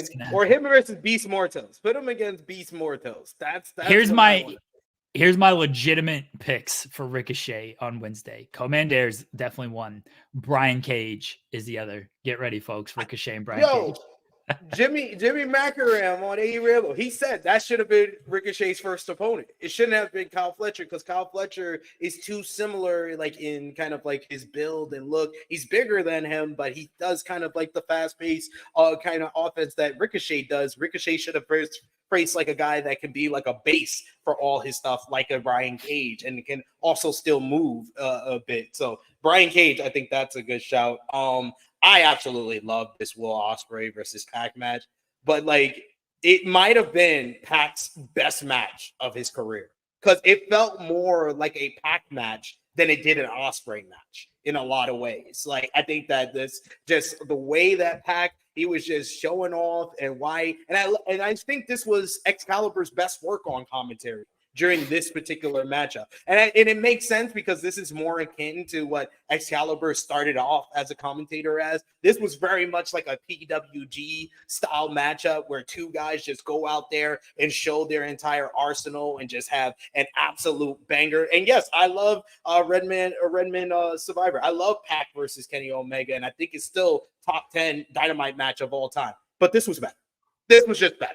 Like the crowd was ready for it, and the big fight feel, and they just went balls to the wall. This was state of the art, and this was another example of when you ask, how is AEW an alternative to WWE? You put on this match. WWE's not having this type of matchup with any of their performers, especially now that Ricochet's over here. You don't have anyone who's going to give you the style of matchup that Pac and Will Ospreay went out there. Sadly for Pac, that this is happening in September when Will Ospreay has already had like 4 or 5 other match of the year candidates. So I don't know if it's going to get the votes that any other year this would be a match of the year for a lot of people. And it still may get a lot of votes for match of the year. But this felt like more of Will Ospreay trying to have a Pac match than Pac trying to have a Will Ospreay matchup, and it was just spectacular from the minute go. Unbelievable sequences. The finishing sequence was so well done, of Stormbreaker into the Hurricane Rana pin, into kick out of the Hurricane Rana pin, right into the Styles Clash, with the crowd saying Styles Clash as it happened, and then a third hidden blade. My Lord, these two guys just showed out and had just one of the best all-out matches of all time in the past 5 years. Wasn't as good as, I'm trying to think what else happened on All Out. Wasn't as good as CM Punk and Darby Allin. Wasn't as good. So much better than cosplay Bret Hart versus 1-2-3 Kid. So much better. Wasn't as good as Orange Cassidy against John Moxley. Better. I think it was better. It was really good. I went full boat. 5 stars. 5 stars for that one. Too many kickouts, too many moves that were no sold. 5 stars. They were still sold. Wasn't for me. 5 stars. Wasn't for me. 6 I know. stars. I heard Dave talking about the Hangman and Swerve. He's like, that match wasn't for me. That match wasn't for me. I know you're still gonna give it over 4.5 stars. 100%. Yeah, I'm still gonna give it 4.5. No, I agree with Redman Survivor. That's why I said one of the best all-out matches of all time, and not the best, because Bucks versus Lucha Bros is the best all-out. Yeah, I was gonna say that. I was there for that as well, but I was like, that's an obvious one, so I wanted to go not obvious. Not matches. So. He went with like the third best match on that show. Yeah. I tweeted this afterwards of like, I don't know when you go with Will Ospreay as the world champion, and maybe you don't have to because he's so over and he's elevating the international title, but he feels like the biggest star in the company on all of these pay-per-view shows. We were there for Revolution. When they do the Ospreay, and like, especially during the matches as well, the way he gets people up for basically everything he does, and then the ending sequences, and then the post-match, whether if he's lost, the crowd is like down on the loss, or if he's won, the crowd is up for the victory. He always feels like the biggest star on these pay-per-views every single time. And this felt no different. Like the post-match, he felt like the biggest star on this show. And again, maybe you don't have to make him the world champion because he already feels like the biggest star. And it's like, oh, well, you don't need to put the world title on him. I also think you run a little bit of a risk of not going full bore with him and making him the champion and just be like, oh, well, he's the face of the company without being the champion. Sometimes you just got to put the title on that guy. I thought that's where they missed it with Bryan years ago. It's like, oh, well, he's the top guy. He's the best wrestler. He doesn't need the title. And of course, this is also Bryan just choosing because he didn't want the title. Sometimes when you're the top guy in the company, you just go and you put the title on that person. I don't think they have to do it soon, but it feels like they got to do it within the next year. I was like, I don't know if they can wait for the next Wembley show anymore. Like, I do agree with you. It feels like at least by like Forbidden Door next year in London, that's the time to put the title on him. Will Ospreay very much is having a very, very similar year to Kenny Omega in 2017 in New Japan Pro Wrestling, where he is not the world champion. He is not the number one star, but he should be because he's the best wrestler in the company. And he's putting on just a otherworldly type of performance, especially on pay-per-view, between the Takeshita matchup, the Roddy matchup. The Roddy matchup may be his worst, and that was still like a fantastic matchup. That's his worst match that he's had on pay-per-view. When that's your worst match, and compared to everybody else, that would be their best match. That's how otherworldly he is having a type of year. It's been unreal with those two. The Bryan match, which is a match of the year and still my match of the year for 2024. Him and Swerve, which any other year, like the Pac match, that would be a match of the year for most guys. And, you know, the 2 matches with MJF, which I was really high on the 60-minute matchup. Not a lot of people were, but everybody was kind of in agreement that the match at All In was the best match as far as like playing to the whole entire stadium. That was, and he's like the prime minister. the governor, if you will, in London, just how those people love him so much. And then you have a great heel character like MJF for him to play off of. And then this match here, this was like the balls to the wall. This is going to be ridiculous offense between both guys. And there was selling in this matchup as well. That's it. The people get too mixed up in the different great sequences. They're still selling within firing up and showing their fighting spirit and coming back with a counter to stuff. They're still selling in between those moments. And that's what makes Will Ospreay so great. He is just on another level. It's like Flair in 89, Omega in 2017, 2018. Those are the only other guys outside of Will Ospreay that has had like this type of high quality year where you don't have anything sniffing even a good match. He has only very good to spectacular match of the year candidates. That's all Will Ospreay has done in 2024. He has not missed. And I like Will Ospreay. I don't feel I'm as high on him, at least coming into the company. I probably wasn't as high on him as a lot of people were. Not as a wrestler. As a wrestler, look, you're not going to find people better than Will Ospreay. I was concerned of like, okay, how's he going to be as a weekly television character? I have that concern literally with anybody that comes from the New Japan world and just hasn't been a weekly television character. I had that concern with the Bucks. I had that concern with Kenny. It's just a different environment of how can you be compelling week to week. I think Ospreay's completely smashed out of the park too. Like his promos have been way better than I ever thought they were going to be. And I think part of it is he's just kind of himself and he just goes out there and he doesn't try to act like anything different. But when he did the back and forth with MJF, I'm like, he kind of cooked MJF on these. He kind of got him on here. He did.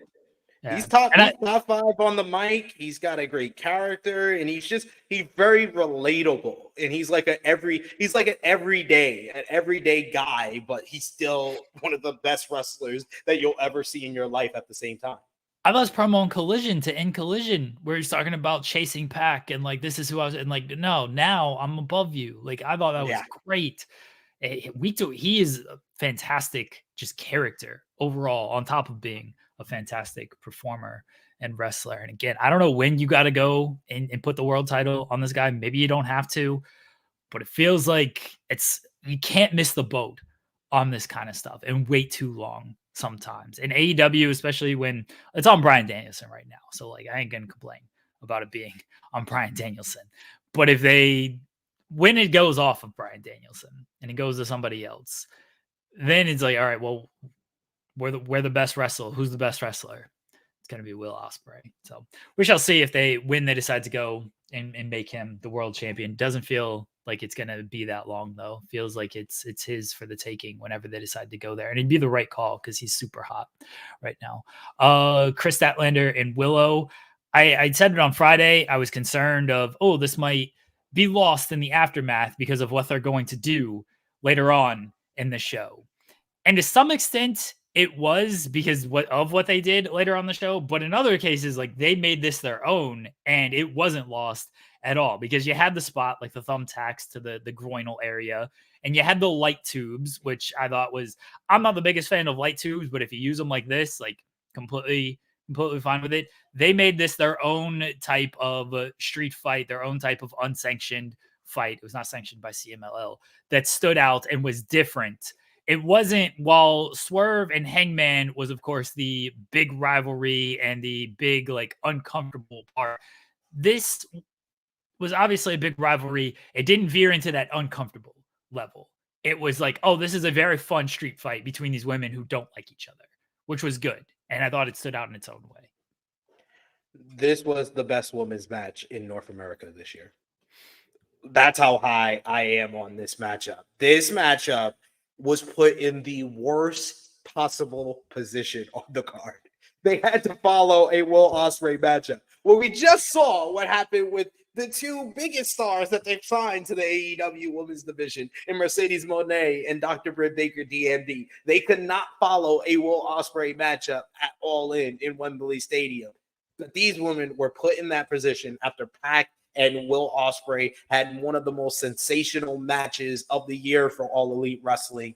And they had the crowd from the minute go. And it was because they put their foot on the pedal from Willow hitting that big senton in the corner where she did not pull back at all and just laid her whole body onto the top half area of Chris Statlander's face. Chris Statlander taking one of the craziest back bumps that I've seen on a table with that swanton off the table to the floor, and she just smacks it, and she goes so fast that she kicks Willow in the head. She then gets pounced through the barricade. Then they pull out the light tube and she gets it smashed over her head. Then, like 2 minutes later, she's spearing Willow off the top of the stage into the tables on the outside. Then they come back. They do the thumbtack spot where she goes thumbtacks in on her legs, do a split on thumbtacks, which I've never seen before. Then she does a DVD on thumbtacks. She pulls out a Spanish fly. And then you end the matchup with them having an impromptu chain match. Like, dude, this blew away my expectations. This is like the best women's matchup in North America this year for me personally. I can't think of anything from WWE that stood out this much, and especially in the position. It followed an all-time match, an all-timer. And they delivered in every way possible. There was no minute of waste. It was all thriller, no filler, maybe a bit of no selling. So it's not a perfect matchup, but it is a spectacular way to follow up one of the most spectacular matches you will ever see. Like, I was so blown away by Willow Nightingale and Chris Statlander's performance. Like, easily after this matchup, I'm like, you put the AEW Women's World Championship on one of these ladies. One of these ladies needs to be the one that dethrones Mariah May, because you put them in the worst possible situation and they over-delivered in every way possible. They need to do something with Mariah May, because I don't know if Queen Aminata is, and I like Queen Aminata, but you can't keep her off television for 6 months and then have her just come back and be like, anyway, this is the first big challenger for Mariah May. But it's probably too soon to take the title off of Mariah May. So it's fine if she kind of has a challenger of the month before moving on to somebody like a Chris Statlander or Willow. It feels like Willow is okay without the title. Statlander being the champion would be a big deal there. I thought it was great. It wasn't a tough position. I was trying to think of a women's match that was better this year. Charlotte Flair's been injured, so I think that's probably why you haven't had anything in WWE that's been as good as this match, because the Queen is out. What can you do? I really liked Bayley and Io Sky. I really liked Kalani and Sol Ruka, but I feel like this match was better. Like, yeah. They went full throttle on this. Like, it was just so high impact. Like, there's a lot of people that I talked to that were like, this was their match of the night. On a night that I had Will Ospreay versus Pac, had the steel cage matchup with Swerve and Hangman Adam Page. A lot of people told me, they was like, Willow and Chris was my favorite match of the night. And that's a tip of the hat to both of those ladies. They showed out, and Chris Statlander, man, she's really come into her own as a heel. She's really come into her own. I wish that the feud going in got a lot more attention than it did, but man, if that's the blow off to the feud, hats off to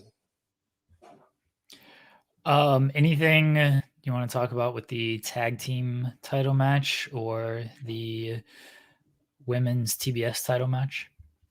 The tag team title match I thought was very good, and that was another one that kind of over-delivered because it was in the right spot. Me and Joe Hobart on our All Out preview on True Hill, he was like, this was the match probably most dependent on being early on in the show when the crowd was up for things, and they had a very like old school matchup that started at the first gear and then revved up until the end. I thought they had a good performance, and Claudio Castagnoli is just one of the greatest tag team wrestlers of all time. He can easily be a world champion wherever he's been, but he is like an expert on how to lay out a tag team matchup. And the Young Bucks have really turned around, in my opinion, their tag team title run because they're actually wrestling again. So hats off to them. Actually wrestling again. Okay, I know they have a whole bunch of mileage, but they're actually wrestling again. And I thought the match at All In was good, and I thought this was very good. Have they really turned it around, though? They they literally were not wrestling for months. So Yeah, that ruled.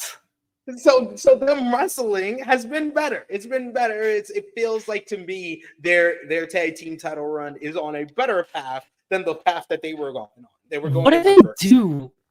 Where are they going next with the Young Bucks? Like, I am very curious about this because Okada retained as well.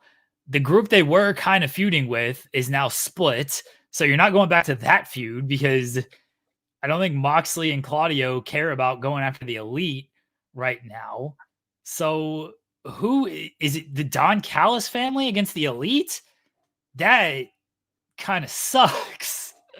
I don't know. I Like, don't know about that.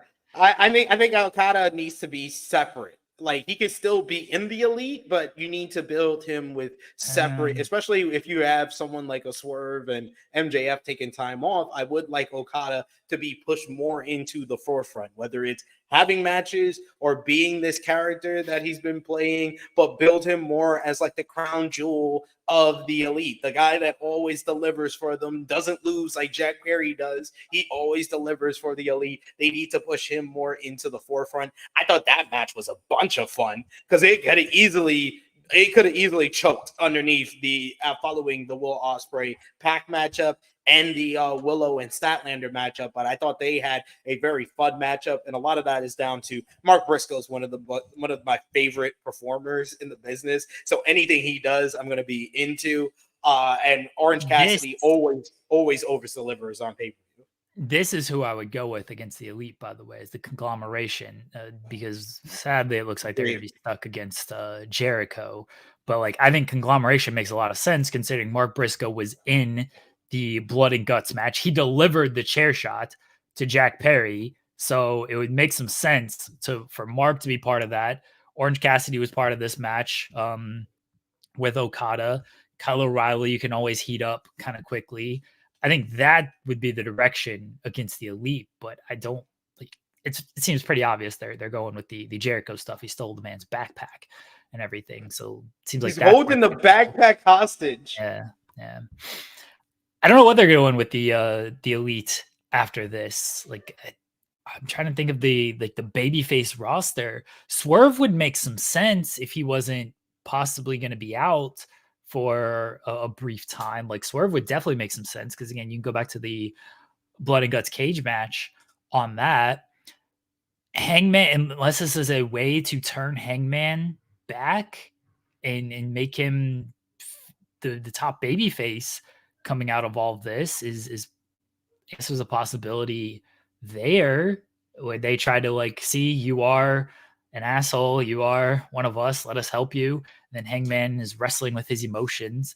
I don't know what Kenny's status is. Obviously, if Kenny is closer to health than we suspect, then that's the very easy play of Kenny Omega. But I'm not going to try to fantasy book Kenny Omega when we have no idea what's going on with him. So I don't know who else you kind of throw in here. Who is next for the Young Bucks, like tag team wise? They beat the Acclaimed. They beat FTR. Well, they technically haven't beaten the Acclaim. That's what the Acclaim said. They haven't beaten them. Outrunners is one of the top tag team draws in AEW according to the merch sales. So, I mean, yeah, and they got to win, but like, you're not putting the titles on the Outrunners. I don't think. No. It's all about who you're going to have feud against the Young Bucks for the tag team title. House of Black, I would like that. Oh, that would, if you really want to push them as baby faces, and they own a victory over the Elite. Do you want to push them as baby faces? They seem to be doing it already, so it's a weird babyface group for me. It's not. I'm never gonna probably like the House of Black. I apologize. I'm sorry. Just not for me. I like all the wrestlers. They're all very good wrestlers. I actually think they should be doing a lot more with Brody King, but they're fine as like a heel group, as a babyface group. I don't know. They're Spooky Riddles and babyface don't mix to me. It just doesn't. Also fair. I mean, I am more interested in I think this is going to be the most interested I've been in the Money Mag than I have been in weeks to find out what happened on the finish, because this would have been a 8-match card where all 8 matches were good to match of the year candidate, and then Mercedes Moné and Shida's finish happened. It took what was a good match and made it into just okay. It was just kind of there. It was okay. It was fine. It wasn't bad. It was just fine because it just had a very odd and clunky finish. And I don't know what happened. She takes 3 katanas to the head, doesn't even kick out at one. Just rolls out, popped me. Rolls out the ring. She grabs the kendo stick. They have a silly kendo stick tug of war. Then Shida takes the kendo stick and she feigns like she's gonna use it, even though Mercedes did not cheat. So it didn't make any sense for her to do this. And then she puts down the kendo stick, gets her knee chop blocked, hits another bad moneymaker, which we need to start having that conversation with Mercedes that we did with Naito about the Destino. And we need to tell her it's time to switch it up, hon. It's time to switch it up. It's time to go back to the statement maker, do the backstabber into the statement maker. That's your finisher. Stop doing the moneymaker.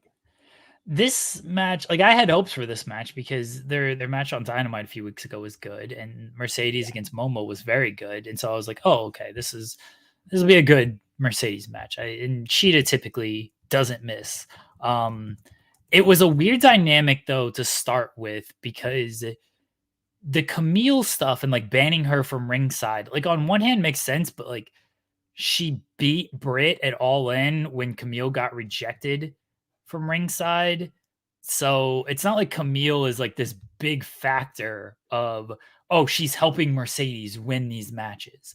That hasn't been done enough to where I'm thinking, oh, Camille is rejected from or banned from ringside. Oh boy, this is a big feather for Shida. It's like you haven't done enough to make Camille that figure to help Mercedes.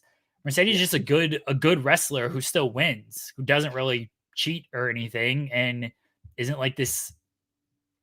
She's not like she's kind of a chicken shit heel, but she doesn't use her outside interference to like win these matches. And she just beat Britt pretty straightforward. So yeah, Random Survivor is like I kind of that's what I thought was gonna happen. It's like, oh, Camille's not there, somebody else is gonna help Mercedes. And it's like, no, she just still beat her straight up because Shida for some reason wanted to use the kendo stick, but didn't want to use the kendo stick. And yeah, the dynamic was just weird. And maybe she did get the second katana looked a little like it hit pretty hard. The first one didn't look great, and then the third one didn't look great either. They just felt like they were on different pages for that finish. I assume she'll talk about it in the Monday mag. She talked about the All In match, didn't go full detail, but you can read between the lines some of the stuff she was saying. And now we'll see if she has anything to say about this match. But it was disappointing. It was disappointing. Yeah, I was disappointed by the finish. I thought they were having like a very physical, hard-hitting matchup before that. That's what made the finish even more kind of like jarring because I was like, damn, it was going so well, and then just got let down by the finish. So I'm interested in where she goes next, if she's gonna, because there's not a lot of baby faces that I can see. Like there's the Thunder Rosa matchup that I've been wanting for a couple of years. There is, there's other people on the roster. And is Wrestle Dream going to be a straight up AEW type show? Because Wrestle Dream was kind of like mini Forbidden Door last year. So are they going to have some people coming over from Stardom to face her? Maybe like a Mina Shirakawa matchup for the TBS championship. You gotta do Mina and Mariah at some point. Yeah, dude, talking about that Mariah May, because I haven't talked about it yet. But yeah, like I thought that was a mistake, having Queen Aminata be like her, setting her up to be like her first feud as AEW Women's World Champion. It really screamed to me that AEW and Tony Khan believe Mariah May is more over than she really is. Because if you're a new world champion, whether male or female, you need to face established main event or former champion type talent, like a Gunther becoming world heavyweight champion. Even though Gunther did a lot of work to build up to that by his Intercontinental title run, he still faced Randy Orton, a former 14-time world champion, as his first challenger. I thought they made a similar mistake in WWE with Damian Priest. His first challenger was Jey Uso. But Jey Uso fits the bill as a very popular star, but I feel like you need a more established, like, former champion to really solidify and cement a new world champion. So someone that's a former champion like a Thunder Rosa probably is a better choice to face him. And if you are going to be someone that isn't an established former champion, at least put someone in there that is newer to the AEW audience, like Amina Shirakawa, who has that backstory and that history with Mariah May. I think that would have worked better than Queen Aminata. I really like Queen Aminata, and I think that the match overall will be like, oh, we're seeing how much these two have progressed from them facing in the beginning of the year in January in Mariah May's debut matchup in AEW, all the way to now, 9 months later, they're facing for the AEW Women's World Championship. But I agree with you. They kept her off of AEW television for pretty much 6 months. Like, she was on Ring of Honor, and she did good work over there, had a great match with Athena at Death Before Dishonor, but not that many people watch ROH. So it's like she's been gone for a while, and now she's coming back, and she's in a top position. I think the Queen Aminata match is just a Dynamite match, so like it's fine. It's not like they're gonna put this on pay-per-view. Now, if they put it on pay-per-view, then there's a little bit more questions to raise about this. But Queen Aminata challenged her for Dynamite this week, so it feels like they're just gonna do that match on Dynamite, get it out of the way, and then we'll set up Mariah's next challenger. Maybe it is Thunder Rosa. I think that's a good first feud. Maybe it's somebody like Jamie Hayter. I think that's a good first feud. Mina Shirakawa, there's obviously the history there that really makes that a good first feud. So I'll forgive the Queen Aminata stuff. That angle on the 0 hour was just sort of whatever. I would have announced again the match, like they did the backstage digital and was just like Queen Aminata does chat, but like there's no match announcement. I would have just gone ahead and done that segment on 0 hour and then just announced the match. Hey, on Dynamite, you can see Mariah May against Queen Aminata. Oh, okay, cool. There's a little bit more purpose to that 0 hour thing. Again, if they're going to stretch this and try to make this a pay-per-view match, then I'll question it a little bit. But if it's just a Dynamite thing, it's fine. Yeah, if it's just a Dynamite match, that's fine. But like I said, for the first feud, not first title defense, because I see somebody's like, well, she faced Nyla Rose. That wasn't a great match. That's a very forgettable. And everyone who becomes AEW World Champion or AEW Women's World Champion or TBS Champion fights Nyla Rose. Like, that is like a coming of Jesus. She's like the gatekeeper of the AEW Women's Division. When you see 9-10 of these first defenses against Nyla Rose, they all mesh together and they're not very memorable. Like, I like Nyla Rose, and if Nyla Rose was her first feud, then you would have something. But it wasn't. It was a one-off title defense that I don't think a lot of people's going to remember. And I like Nyla Rose. I think she's a great character. I will say once again, the best role for her is with the Bang Bang Gang, because her and Juice Robinson will deliver must-see entertainment on TV together. There is a lot better roles for Nyla Rose than just being everyone's first title defense. But first feud, at first build-up, first weeks feuding with somebody as a new world champion, you need someone more established. Riho's a good shout that I see in the chat if you want to bring Riho back. But isn't she? Yeah, that's what I was gonna say. She got injured a couple of months ago, and they've kind of done that before too, with Riho coming in to face a world champion as the first ever AEW Women's World Champion. You need to have someone else be in that position. Jamie Hayter is a good shout, but I feel like they don't want Jamie Hayter to lose that quickly. And she has that program with Saraya to kind of build her up. So did you know that Rio is 98 pounds? I did not know that. I hope commentary lets me know 1,000 times. 98 pounds. I need Jim Ross calling Rio matches just for that. Pops me so much.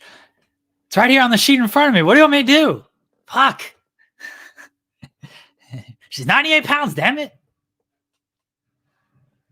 I need JR to call that matchup on pay-per-view, Riho versus Mariah May.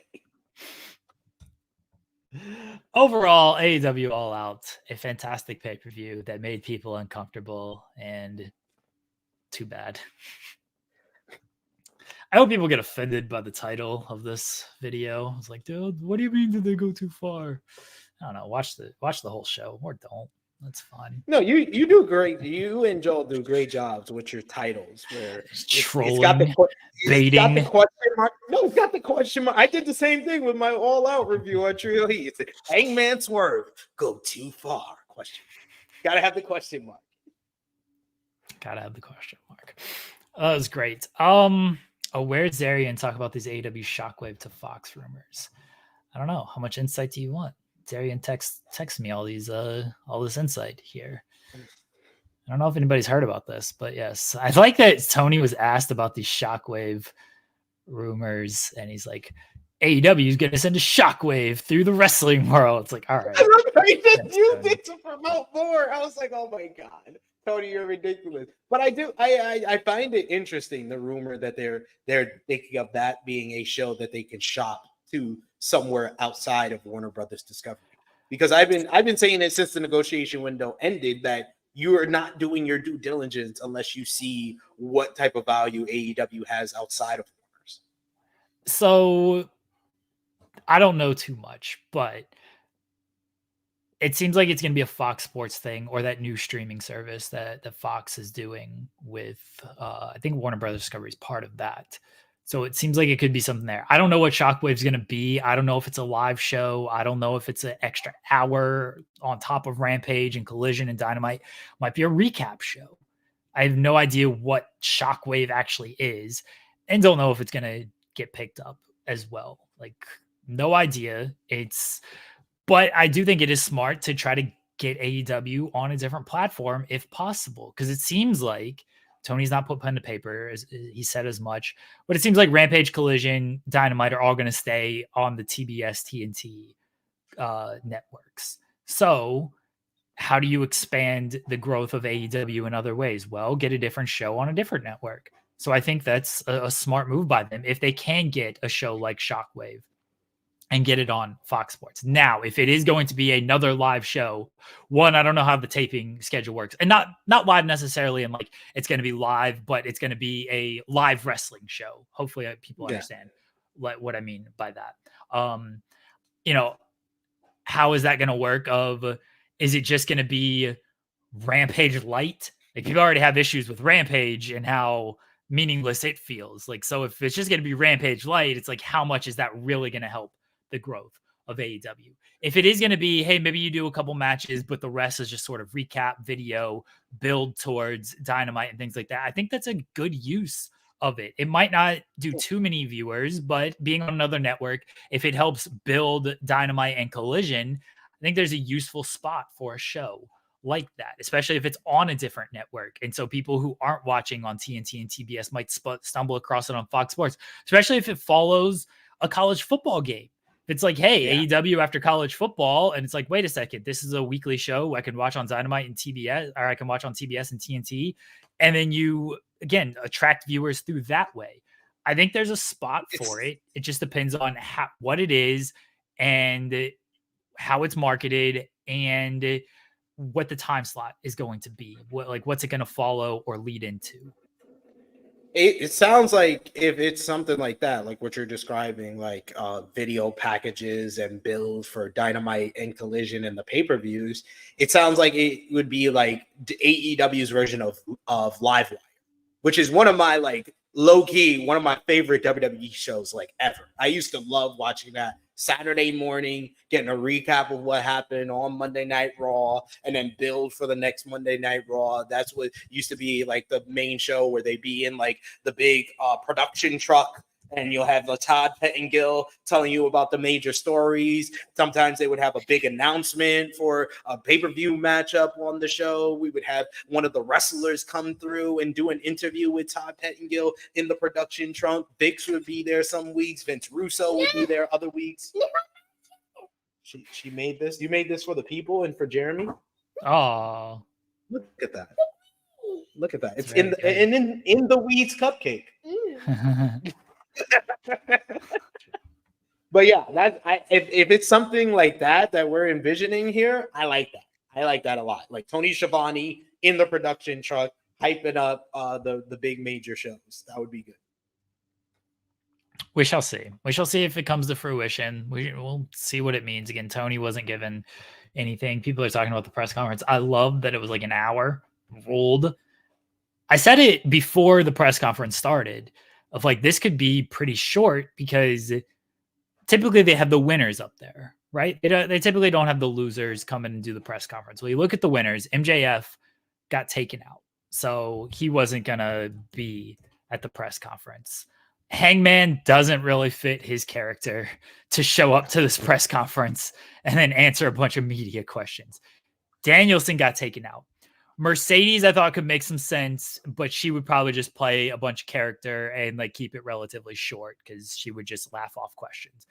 Okada was going to just answer bitch to everything and do character work. Statlander could probably keep it relatively short. Stokely could get some quips in there, but probably not a long conversation to have with Statlander. Young Bucks, full character. Don't do stuff. And they really don't do press conferences. Right. They just talk. Like they don't really answer any questions. And again, character. That's it. Ospreay was the only person that you look at and it's like, oh, he can actually go up there, answer questions and like give full responses to everybody and not like cut a bunch of stuff short with character work. So I was like, it seems like it might be a short press conference if they do have people up there. Instead, they just had Tony, and even Tony kept it pretty short. And he was just like, he basically just said, just ask me about the media deal. And so that was it. And then the questions were what they were. And like Tony wasn't going to give you anything. You know, our pal Riccacino asked about like pushing the envelope. And it was just basically, we put a lot of thought into it. We had a great show, one of the best shows ever. Watch Dynamite. Our pal Kenny Sokol asked about Britt Baker. And he was just like, great part of the roster. Looking forward to the future with Britt. Everything's great. And then that was it. There was asked about Shockwave, AEW sending shockwaves through the wrestling industry. He had to go watch the Jaguars blow a 17-0 lead to the Dolphins. You know, he had better things to do with this. He had to go to Miami. The best one was put a percentage on if we're gonna get the announcement in a month. Yeah, that one was good. Yeah, 90%. It was a nothing press conference. It was what it was. I feel only for the people that were there that they probably didn't get as much content as they originally probably traveled to Chicago for. Yeah, his response was what it's always going to be. He's given the same response when you ask about anybody. He gives the same response when you ask about Ricky. We'd love to have Ricky back on television. Okay, you booked the show. Get him on television. Hey, let's put the reaction that we should have got on at the press conference, who he really should have introduced to talk to the media. I was gonna leave that for the end. Okay, fair enough. We'll call it back at the end. We'll call it back. Circle around. Bless Denise Salcedo. I know she typically gets a lot of content out of that, but it's why we kind of stopped going to the press conference, because AEW, they do media scrums for All In, like pre-show media scrums, but they don't do it for any other shows. Nope. So you don't travel to get interviews with talent. Like WWE does the pre-show scrums with everybody. And then the press conference, it can be nothing. Like sometimes you get good stuff, and look, sometimes you get stuff like CM Punk, but there's not a whole lot to these media scrums. That's all you're going to get. You're basically going to go to the media scrum. And because WWE and AEW stream these scrums on their own website, it's like, well, people are just going to watch it on their own website instead of watching it on your stuff. So there's not a whole lot to gain from it unless you can get some interviews set up. And AEW just doesn't offer the interviews up before the shows like WWE does, which I think they should, but they don't. Yes, it just would inspire more media to cover these different pay-per-views if you open that up. And that's a part of, like, I think we did that last month or a few weeks ago, where we talked about promotion, marketing, and just dealing with the media a lot better than they have over the last 5 years, and offering like an interview or a scrum of any kind that would help a lot. And last year for All Out, I was there and I was able to get content before the pay-per-view, but that was because they did Starcast, and I was told, because I was a part of the media for Starcast, that they probably weren't going to do Starcast this year because it was going down because of how often they come to Chicago. So that obviously they didn't do Starcast in Chicago this year. They instead are doing, I think did they do Starcast this year, or they did it a part of like a WWE weekend, or they're gonna do it a part of one of the WWE. They did it in like Australia. Yeah. So they're doing it for there because it offers more people, and going to different places helps out a lot. So yeah, that was the only way I was able to get any type of content with AEW talent who are a part of Starcast last year, but they didn't have it this year. They don't do interviews. So I understand if a couple of the media people were very upset because they probably spend a lot of money to travel to Chicago and to travel back, and they got 3 questions from Tony Khan at the media scrum, and that was it. But Fro leaves us a super chat. Did anyone watch Mystery Wrestling yesterday? They know how to do a plastic biox spot. Yeah, you rip through it. Danielson did not want to destroy the plastic. Okay. The man is, even though he's against it because he wants to save the environment, like he did not want to destroy the plastic either. So he's a man of morals. Okay. John Moxley knew how to attack Danielson. He got him with a non-recyclable plastic bag. Evil.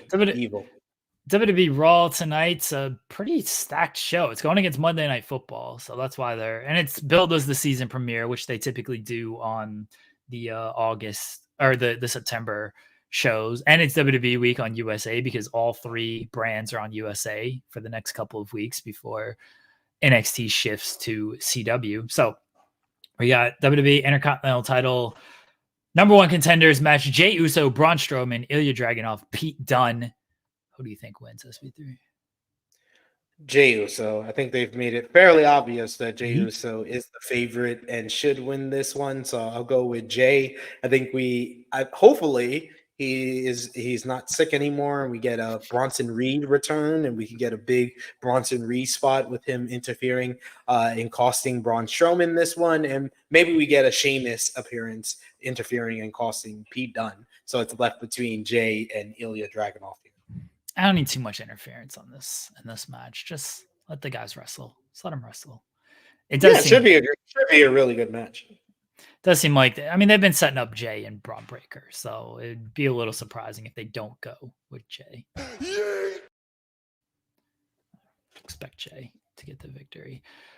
Women's tag team titles: Bianca and Jade against the Unholy Union, Alba Fire, Isla Dawn. They had a good match at Bash in Berlin. I don't know if this match will be quite as good, considering they'll probably have less time, and I don't think the outcome is really in doubt either. And they'll have much less crowd reaction than they did in Berlin. It'll be a good Calgary crowd.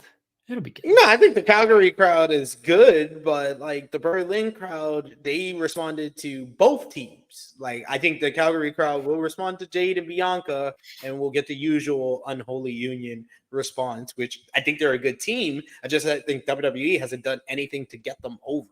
But I think Jade and Bianca get the win. Yeah, Jade and Bianca most likely win, and then maybe they get confronted after by somebody. Damage Control. Seems like that's the feud that they're going with next. Yeah. Street Fight Wyatt 6 against American Made. I don't think Uncle Howdy's in this. I feel like at some point you got to give American Made a victory. Or this is the blow off, and then that's just it, which is very possible as well. You think so? I think the Wyatt 6 get the win here.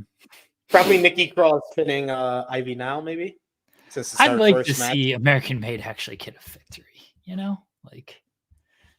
Hey, it could happen. It could, especially with no Uncle Howdy in this one. But I think that American Made has been feuding with the Wyatt 6 too long. It seems to me. Dominic Mysterio against Dragon Lee. Feels like Dominic, with the help of Judgment Day, probably wins this match. Yeah, Dom's got to get his heat back for the last couple. At least give Judgment Day some wins when they're not facing the Terra Twins. Pure Fusion Collective, Shayna Baszler, Sonya Deville, Zoe Stark against Zelina Vega, Lyra Valkyra, and 100% definitely not Natalya. Natalya with the sharpshooter on Zoe Stark for the win. Drew McIntyre will speak. He will address his heinous actions against CM Punk last week. I hope he doesn't say anything. I hope he's just like, that bracelet was stupid. It deserved to be broken. CM Punk is stupid. All of you guys are stupid. That's it. Stupid, and stupid. But maybe we get the Hell in a Cell challenge here. I would imagine we get that. You just need to come out and be like, you guys are too worried about your friendship bracelets and not worried enough about your real life friendships. That's the friendships you need to worry about. And then Bret Hart is going to make an appearance. The rumor is it'll be something with Gunther, because he had not so nice things to say about Gunther at Clash of the Castle years ago with the slaps and everything. So I think Bret takes a chop here. Oh, please no. Please don't do that to poor Bret, especially not in Calgary. I think, we get him and Gunther talking down to him like, you used to be the best in the world, the best there is, the best there was, the best there ever will be. But all you are now is the best there was. I am the best there is and the best there ever will be. I am the ring general and I am the real hitman. What an accent you have going on here. I know. I did like 2 different accents in that one speech. I figure Sammy will come out and before Bret gets beat up and kind of make the save there. It'll be nice to see Bret in Calgary. I hope we get a Bret endorsement of Sami Zayn to put over, because Sammy's the type of guy is like, he showed some confidence in his original challenge to Gunther last week, but he's the type of guy that always needs that little boost in confidence when he's going after a big champion like Gunther. I hope that Bret just buries Triple H and Shawn Michaels. And he's like, I should have knocked y'all's asses out in Montreal as well. Just calls out Triple H. I know you're back there pretending to run the show. Come out here so I can punch you in the mouth. He's going to say, like, Triple H is creative, 4 out of 10.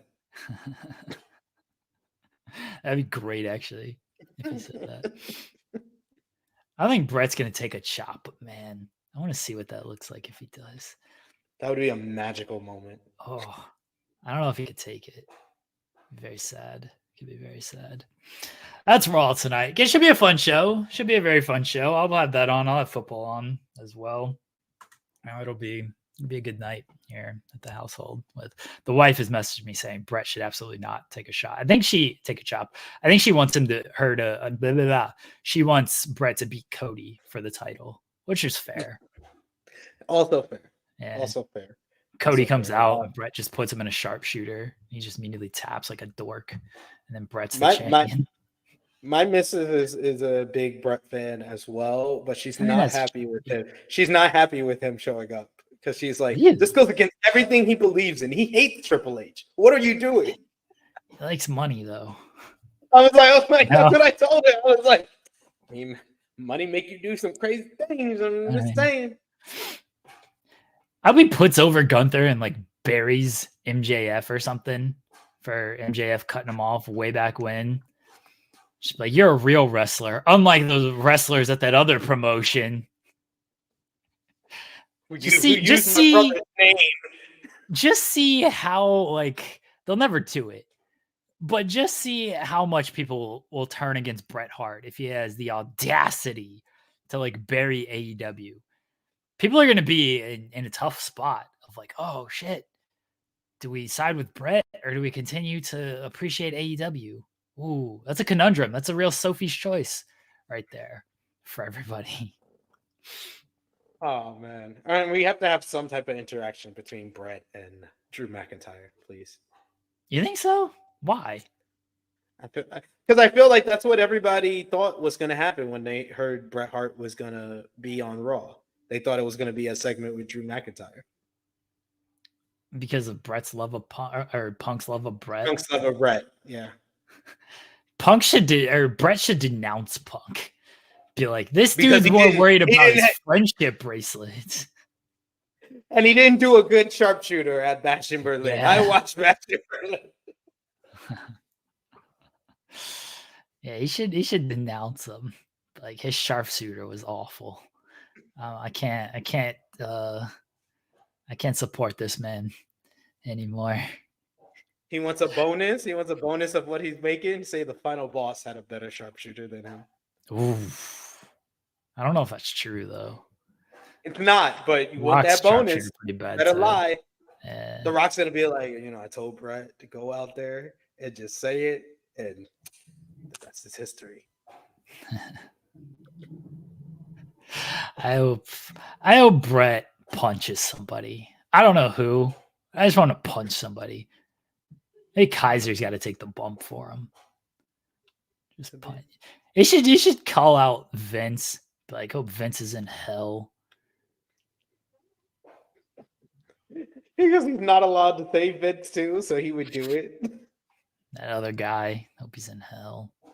Just let Brett speak. Let him get off. He's got to bury Goldberg, right? That's it. Of course. That's all I really care about. He's gonna meet up with Braun Breaker backstage, be like, your spear is better than that other guy.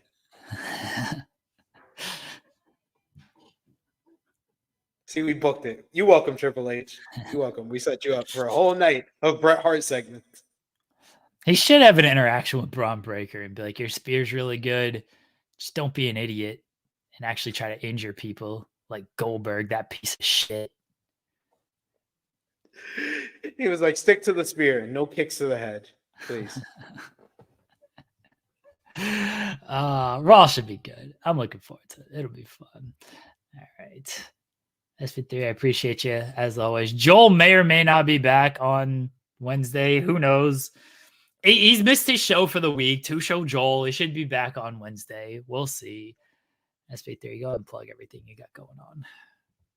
Follow me on the Twitter machine at TrueHillSP3. You can go over to the True Hill Heat Wrestling YouTube channel where we did our AEW All Out 2024 review. It was me, True Jaw Josh, and Professor Chris of the NWA podcast breaking down that show. If you want more in depth of outside of what me and Jeremy talked about and all my thoughts initially about All Out after not 2 days, 1 day's rest. And I didn't even get that much rest before waking up because my kids wake me up way too early for a pay-per-view that ended at 5 a.m. for me here.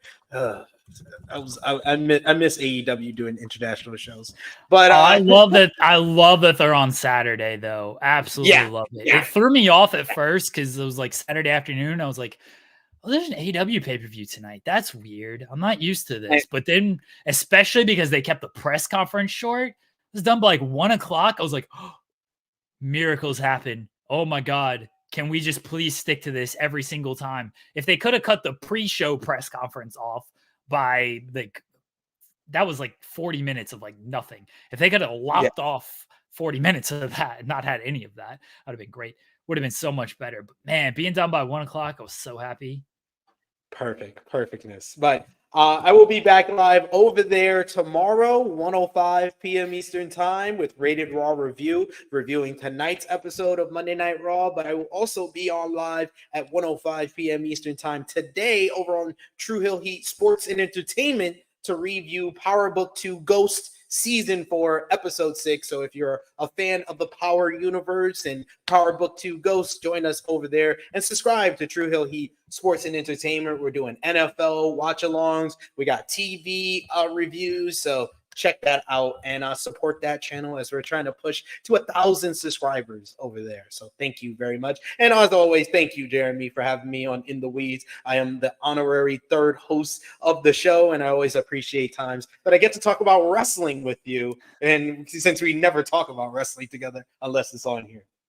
I appreciate you always hopping on, sometimes last minute. Sometimes I try to give you a heads up when I fully know, but other times I don't fully know. And I don't know until the last minute, so I got to message you last minute. I appreciate that you have the availability to hang out and do the show. FMC should be back tomorrow. I am still feeling a little under the weather, but assuming I wake up in okay health tomorrow, we will do FMC. We got a lot of challenge to catch up on. I'm all been a caught really up good now. season. I'm caught up. I'm fully caught up. I've actually been really good. I've been watching on like Thursdays after it airs. So I've actually been really good about keeping up. This has been a good season too. So Yeah. completely caught up. I'm looking forward to talking challenge with you and our pal Share Delaware. All right, everybody. Thank you guys for all the support. Thank you guys for the thumbs up on the videos. Let's try to get the fireworks one more time. There we go. Thank you guys for all the super chats. If you've subscribed to the channel, we appreciate that. We'll be back on Wednesday, but first. No, I'm serious. I'm dead serious. The MVP of the NBA. Yeah, I'm not making this up. For AEW Rampage, ladies and gentlemen, the Greek Freak, Giannis Antetokounmpo. Let's go. Bye, everybody.